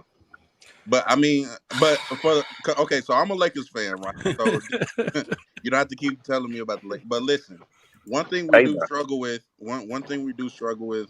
is point of attack defense, especially at the guard position. And so a player like De'Aaron Fox and Malik Monk, I can see them causing us a lot of problems in a playoff setting, unless we put like Vando on one of them. But even still, I believe that D Fox will present a lot of problems for us as far as point of attack defense. To me, the Sacramento Kings just need playoff experience. If they lose, it's not for a lack of talent. To me, it will be for a lack of experience, a lack of knowing who you can rely on in the playoffs, because the playoffs is a different animal, obviously. It's a different season. So different guys are going to step up. Other people are going to kind of regress. You know what I'm saying? That's just a part of the playoffs and pressure bust pipes. So you got to see who you can rely on, who's your go-to guys down the stretch, those type of things. So I think that lack of experience might be a problem for them in the playoffs. That's my only issue with them. I think next year, if the team is still healthy and assembled the way it is, they're only going to get better. So to me, if they lose early, it would just be more of an experience thing than a talent thing. I think they're going to lose because Sabonis is going to be forced to defend in space. That's going to be a major problem for them. And I think that's when you have Keegan Murray as the guy you're relying on to help out Sabonis in terms of interior defense and being your foreman. I don't think that's a recipe for success defensively when teams can pick you apart. If Golden State have them, what we saw Golden State do to Denver last year, they're going to do the exact same thing to Sabonis. So I think that's a big issue they're going to have. And I think they're going to have to address that in the offseason and try and get a defensive power forward, someone who can support Sabonis, because I don't think they can win with Sabonis at the 5. Yeah, I feel like they're going to have a hard time defending. That's a fair point too. I think Sabonis is very little more capable than Joker, just based off of foot speed and things of that nature. But he still would be a liability. So Marz makes a good point. Also, as he always does. Greatest in the comments. You asked me how I can be a Laker fan with a Tatum picture. Let me tell you this. I've been telling people this is chess, not checkers. You see, Jaylen Brown is leaving the Celtics this year, right? Whose former coach was at the Lakers Clipper game that just passed? Emi Udoka. Right. Tatum's going to be a Laker in a few years. Just wait on it. I'm telling y'all. He might actually, because he might want to come. He might want to come after they win this ship this year. I mean, you might be right. Jesus Christ. Okay. Yeah. To all you LeBron fans, I have a quick PSA. Bro, the reason why your player catches so much hate. Let's hear it. The reason why your player catches so much. Ooh, your mic's going crazy. Whose mic is that? It's not mine. Hello. Okay, I think that's love. I think we're good now. Okay. Look at there, the LeBron gods. Bro, the fan base. It's the fan base, not the player. Y'all just, bro, like this is ridiculous, bro. Like, y'all act like the man walk on water. He fed 2,000 with 2 fish, 5 loaves of bread. He parted the Red Sea. Like the shit. I thought he did though. Was saying, like the shit old boy was saying, like for Kevin Durant to not be close as a scorer, like not close. I didn't say that. I didn't say that. But like you don't have to disrespect all these other great players. Well, just remind yourself, I ain't in the box you about to put me in, just so you know. Right. I'm a LeBron fan, and I criticize him for his flaws. I criticize him for his failures in the playoffs, but at the same time, I big up him for his successes as well.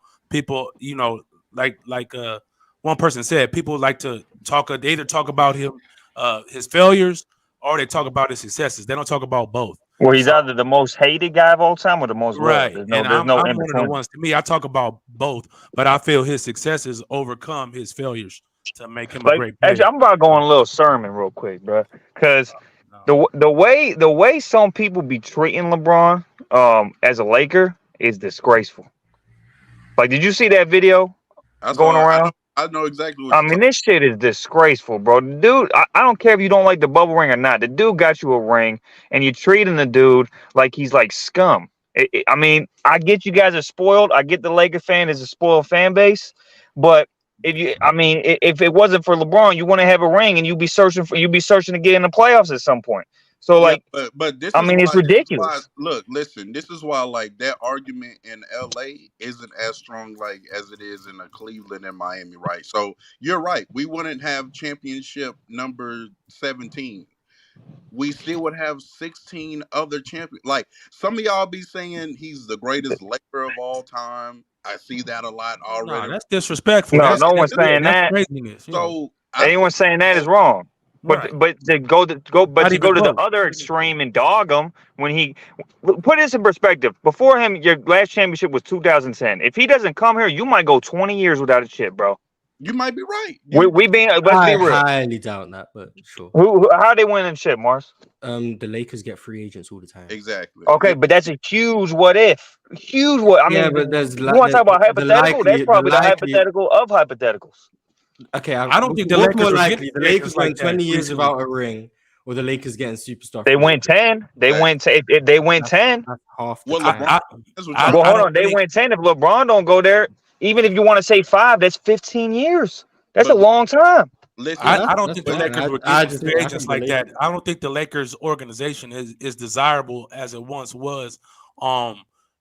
They're like a mom and pop organization at this point. You got other organizations with these billionaire you know what I'm saying, super owners that can give you a lot more per se than what the Lakers can offer you. So I don't think the Lakers, even though it's a huge market, as desirable as some of these smaller market teams with huge owners. So I don't know if that's true.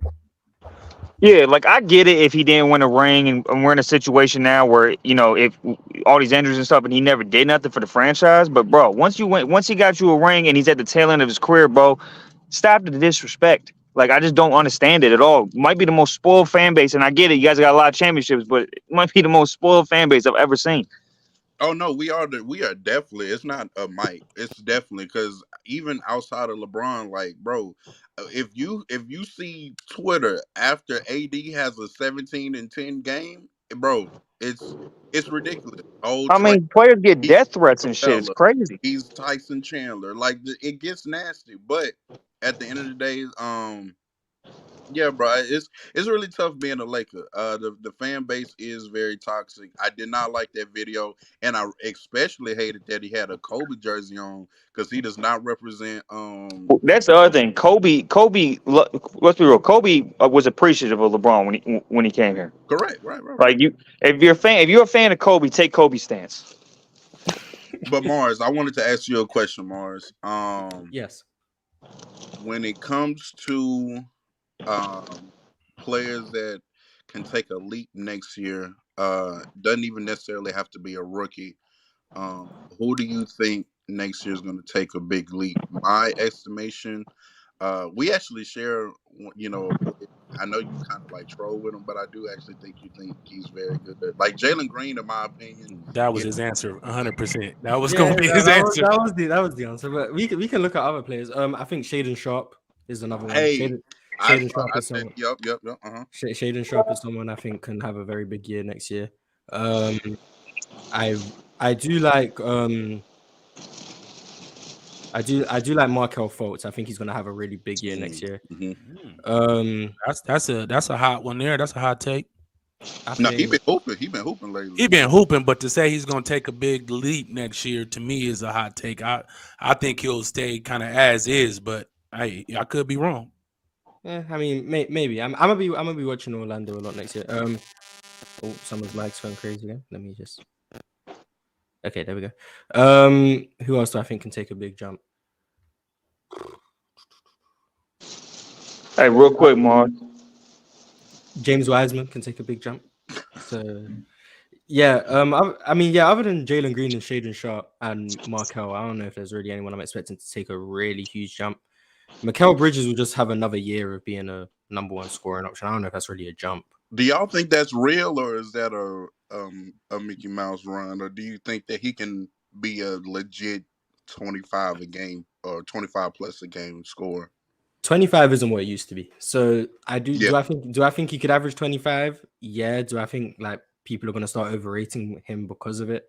Yes. But I think but even in Phoenix, you look at him, his game, it wasn't like he was just a 3-and-D guy. He was attacking closeouts, getting to the mid-range, a lot of mid-range pull-ups. He was a skilled scorer. He just was doing it in a smaller role. Now he's in Brooklyn.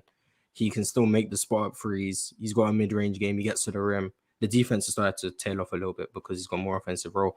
But I do think this is real. I think this is what he is. He has a bigger role to be doing it now. So I think it's real. I think if they get I'm not gonna say he's not a real number one option, but to me, he's better as a number two option.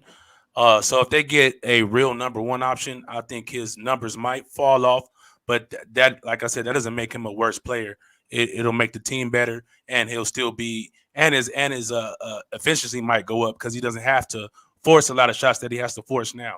So as a number two, I think he's solid. As a number one, no. I don't think they'll be contenders with. As your number one option. Okay. I agree. And speaking of Phoenix, I don't watch them too often, but the games I do catch, even when KD's playing, I'm not thoroughly impressed. Last night they played Denver. Denver sat all starters, and that was the game to the very end. And if Denver just stop closing out to Torrey Craig, like he's a legit 3-point shooter in the fourth, they may have could did something. Well, But does anyone think the Clippers could beat the Suns without Paul George? I think they can beat them with Paul George. But they're not going to have him, correct? Yeah, but probably not. But I don't think they beat him with or without him. So. Oh, I get what you're saying. Yeah, no, I agree. Do y'all think that I was really asking, like, do y'all think the Suns are as unbeatable as some people are trying to convey them to be? I don't really think no one's unbeatable, bro. No one's unbeatable, but I think they're the toughest matchup. I think they're hard to beat. I do think the flaws are. I think they have a lack of rim pressure. I do think they're going to rely way too much on mid-range jump shots, and we know the analytics of basketball. If they don't get enough threes up, there's teams that can just get hot and end up out shooting them. They don't get to the free throw line a bunch, and they don't get to the rim a bunch. So I do think them living on a diet of a lot of mid-range jump shots. I think I've seen something. Chris Paul, Devin Booker, and KD are the 3 highest volume mid-range shooters in the NBA, and they're all on the same team. So while that presents its own benefits, is in terms of they're probably going to be able to get their shot off whenever they want, I do think the lack of rim pressure can be a problem for them in certain matchups. So I don't think they're unbeatable, but I do think they're favored in every series they go into. So there's that. Yeah, it's definitely a make or miss league, right? So if they're having a bad night, they definitely can get got. So the problem is you got to do that 4 times. What's that? Exactly. You got to do the problem is you got to do that 4 times. 100%. That's what I'm saying. So over a series, I think they'll overcome. But at the same time, you get into game 6, game 7 situations, and them jumpers start, coming off that back rim. It could be ugly. But as of now, Suns in 6. Indeed, Suns in 6. Are you saying everybody in the conference? Or you saying like what you're saying? I say everybody. Oh, look who's back. I got him coming. Where'd you go, Dub? You had a little appointment, Dub? Well, if you want to ask, I had to take a shit. Oh wow. Well, that's an appointment of some kind. Yeah, it was. So yeah. Well, what are we talking about right now, fellas? Just because it's called Suns in 6, you have to be that open, Dub. But yeah, we're talking about your favorite player, actually. What do you think? I told them, like, I watched the Suns on and off, and they're like undefeated when KD plays, which is cool. Yeah, they're 8-0, bro. But I mean, they beat people like Charlotte and shit like that. So I watched them last night. Denver sits all their starters, and it's a tight game throughout till like late in the fourth. What do you think? Like, do you think the Suns are as good as they're hyped up to be? The thing with the Suns, in my opinion, I'm pretty sure they're locked in for the 4 seed, so they're just trying to get reps up for KD right now. So trying to get reps in for KD, get him more comfortable. So in my mind frame, I'm not going to put too much stock in that game because they probably isn't taking it as serious as they should in the playoff setting. So like, even though they did struggle against them, like even then, like, put yourself in their shoes. Like, you're going up, we're locked in. Yeah, they don't treat it like the Clippers. Yeah. They treat it like the Clippers treat the Lakers game like a Super Bowl. You're locked in. Well, there was more at stake in that one for the 6 seed, right? No, that's true. You're locked in for the 4 seed. The Denver Nuggets are sitting all their guys. Like, I don't care about this game like that. I'm sorry, I don't. Yeah, I watched that game. Dub, I've been trying to ask you, man. Oh, go ahead. Real quick, hey, you talk about bags. I want to know what shot in 2018 LeBron couldn't make. Oh my Jesus Christ! In 2018, he was balling. I will give him that. What shot? What bag element could he not go into? Hey, that's 1 year though. He had the midi. He had every shot you could think of. He was making, bro. He was. He had it. Left hand off the glass off a runner. I mean, what wasn't he doing? Yo, do you talk about anybody else besides LeBron James, bro? No, he don't. I talk about Savannah. Hey, you be safe, bro. You be there's not this guy's wild. He wild. I love is bag important to you? Like, is bag really important to you? Seriously? Is bag important? I think my whole thing is the whole devalue of like versatility is kind of upsetting for me. I get it where you don't want to put all your stock into it, but at least holding some stock into it. Like, I feel as if people just hold no stock into it at all, and I don't agree with that way of thinking at all. I do think that it matters to an extent, but that's my thing. It matters to an extent. I'm not a bad guy. I mean, I appreciate watching, a player score in a multitude of ways and having all that, but at the end of the day, put the ball in the hoop, bro. If Shaq's bag was limited, but he did what he did, I don't care that his bag was limited. I don't care that he can't make threes or fadeaway jumpers. The bag is not important. The bucket's important to me. I feel you. I feel you on that. My whole thing is when I'm ranking these players, the way I rank players is, how good is your game, not only on your team, but how good can it travel to other teams? How good can it travel to other eras as well? If your game is one dimensional like that, in my opinion, there's only a certain amount of teams that you're going to be a part of where your skill set can be maximized compared to somebody like a Kobe, for instance, where his skill set, it could be plugged into damn near any and every type of scenario without that many adjustments. You feel what I'm saying? Right, and Tyson, I'm gonna answer that, and because I actually had another question for Marz, because he said, so offensively speaking, I know you rank Giannis like you said like 7.5 or 8, right? What do you rank Shaq offensively? Like a 9.5. Right, and so in my opinion, the reason why I'm another one that kind of values versatility, because when you watch. We have to understand, like, when you're watching basketball and you're watching basketball players, you're not only watching their skill set, you're watching how they're being used, right?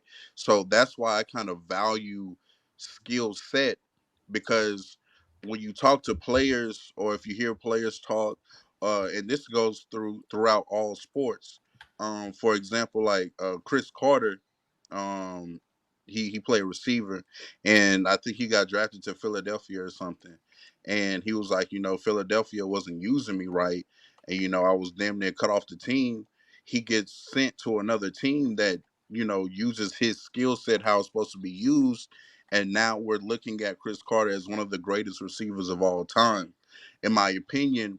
I think KD being able to average 30 in OKC as a number one, and then being able to go to Golden State and still be a 26, 27 point per game scorer, because his game is versatile. That is I rank that very highly in my opinion. He's not getting in the way of other players, and he can fit in so many different systems.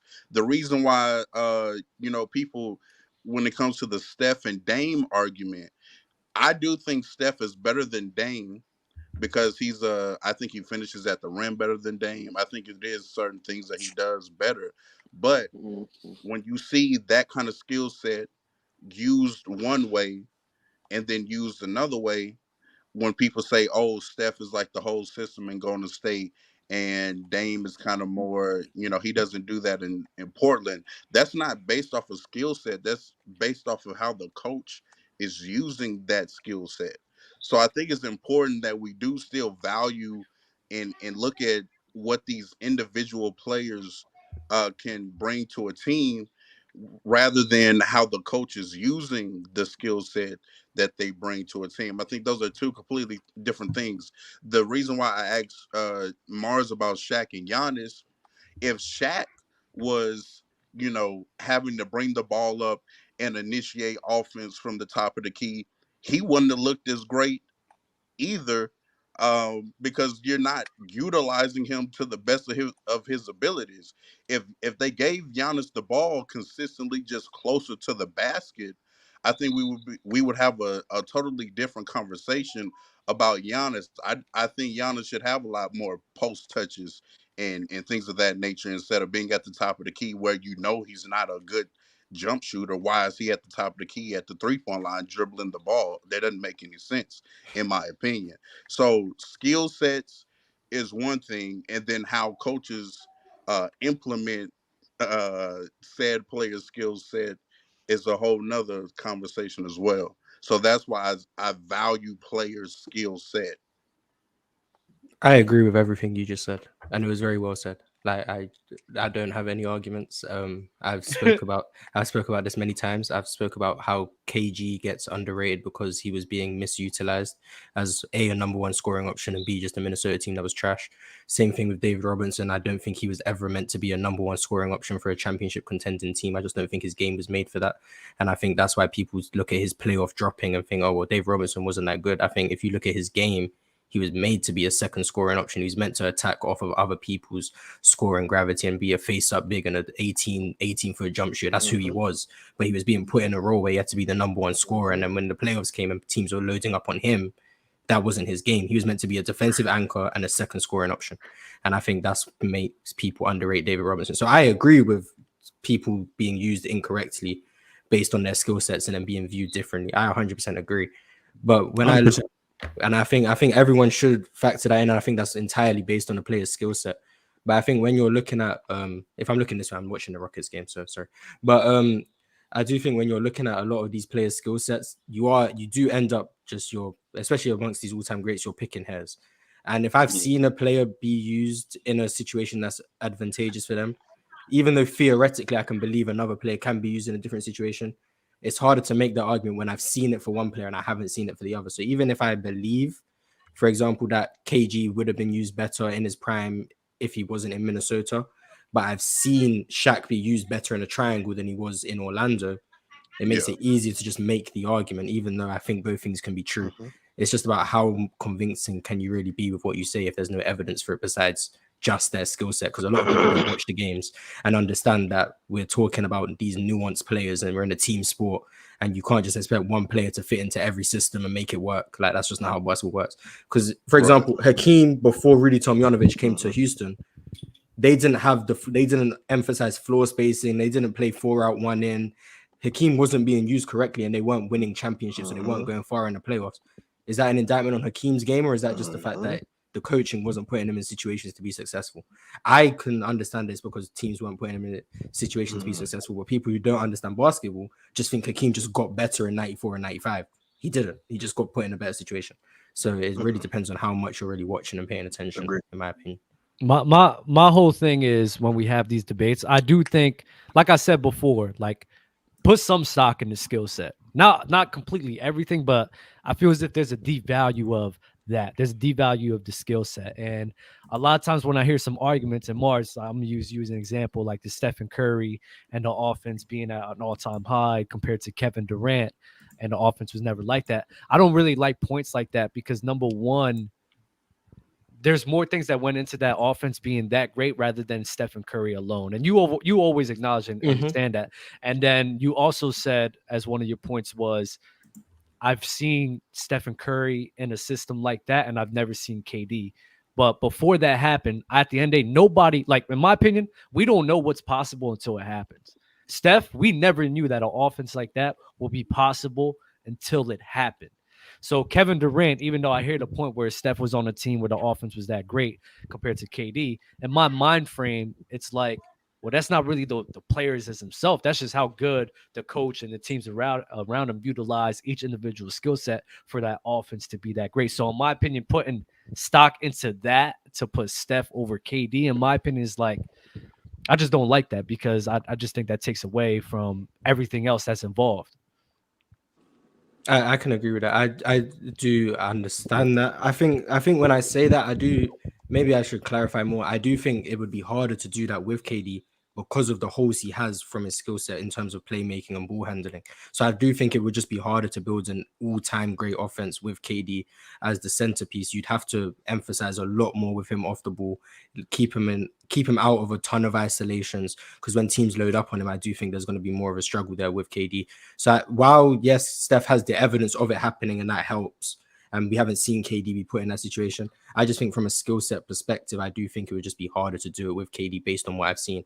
But I do understand that it's based on something that hasn't been done, and everything's impossible until it's possible. So I do understand.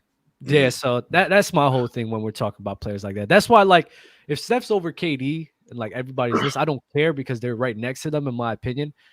It's just when you say clearly, it's like I just have a problem with that. Yeah, that's my thing, though. I kind of get. I don't like when people be like, oh, it's just like this player. Like when we're evaluating like great players, they're just so much better than one another. I've never been one to be on that type of time. Like, bro, these are elite basketball players. Like all of them. Like especially when we're talking about like the top, hell, even like the top 20, 30. well, I think there's a description between the top 10. Top But 15, top top 10, 12. yeah, top 10, 15. These are very elite basketball players, and depending on how each is used, we could have valued one more than the other, in my opinion. So, yeah, that's kind of what I wanted to ask there. Well, I add think to also the weird thing about it is that is the context that comes of how KD gets to the Warriors, right? So you let the Warriors come back. Not only that, Steph Curry hits an iconic shot on your court, dances on you, right? So now fast forward to the Warriors getting packed up, and now KD gets called. So now KD he's in this battle like internally, like, am I the savior for this team, or did I just like relinquish all my powers to Steph?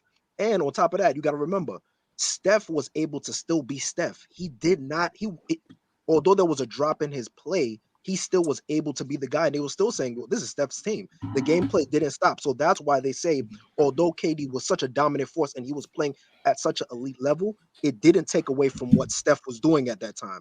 And the fact that he knocked him out and then brought him on to it, then you have to relinquish that. That's where it comes in. But as far as skill set, I think I'm agreeing with you. It's you're pulling strings at this point. You know what I mean? Like, you're pulling strings on what you prefer. Facts. Anybody else have something to say before we continue? Real quick.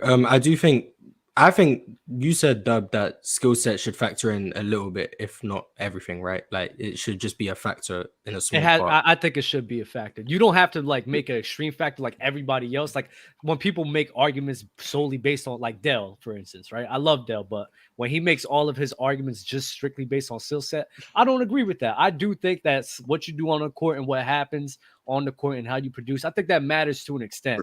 But what people have done is just completely eliminate that, and I don't agree with that either. I think it matters to an extent.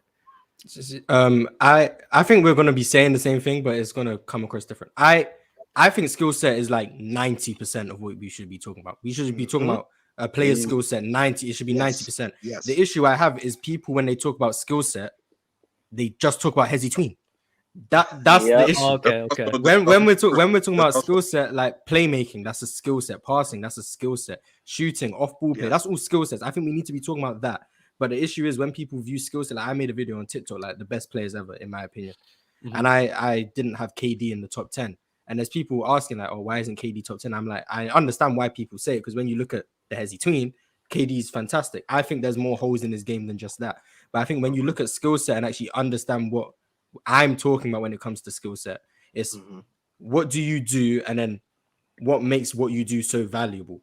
KD as a scorer is so valuable, but I think he has holes in his game when it comes to playmaking and passing and ball handling that holds him back in these all-time discussions when I compare him to guys like Hakeem, etc. So I do think skill set is important to talk about, but I just don't like the idea that skill set and bag gets put together. That's not the same thing. That's strictly talent. It's not the same thing. They're like, oh well, if we're talking strictly about skill set, Kyrie needs to be the greatest. No, that's not what we're talking about. T-Mac. They say T-Mac. Yeah, exactly. That's not what we're talking about. There's more to skill set than just scoring Arsenal. Right. I think the skill set has to translate to the production on the floor. I think that's what Marz is trying to say. Like, it's basically, how does that skill set, as you implement it on the floor, what does it do? Like, how does your ball handling affect your playmaking? How does your ball handling affect your scoring? How does it affect, you know what I mean? Like that, I think what happens is, like you said, we convolute the conversation and then we just say, well, this person looks better, this person does this, or these stats lead up to that. And then we pick and choose when we want to become stat merchants. You can't pick and choose to try to prove a bag. You can't. So bag is just all flash. Bag is basically flash. It's just flash. But I also disagree with that. Like, no. Bag is all flash. Bag is not flash. Bag is not flash. It's not just all flash. That's what you refer to as variety. But that's what a lot of people refer to. It's not flash because. Yeah, I get your point. Because Melo is not all flash, but he has a big bag. Of non-dribble, and he has a big bag of non-dribble. Yeah, but to that point though, Melo to me is not plug and play. Y'all say bag equals plug and play.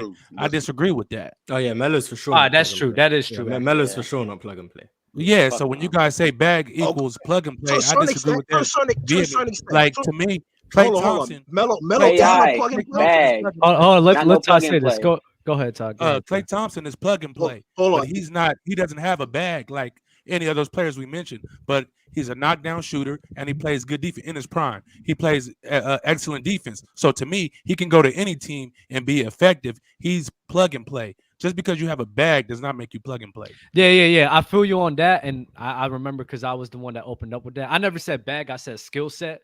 When I look like the skill set of like a Kobe or like the skill set of a KD, the skill set of a Kevin Garnett and Tim Duncan. Yeah. I could see their game and I'm like, oh, it could translate here, it could translate there, it could translate over there. They could still be themselves without relying on a system around them. They'll still be great without that. That's what I meant when we're talking about the skill set of everything.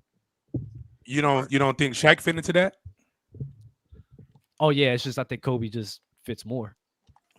Okay, But well, for a you big made it to sometimes- like counter my Shaq point. So, but I think Shaq is plug and play.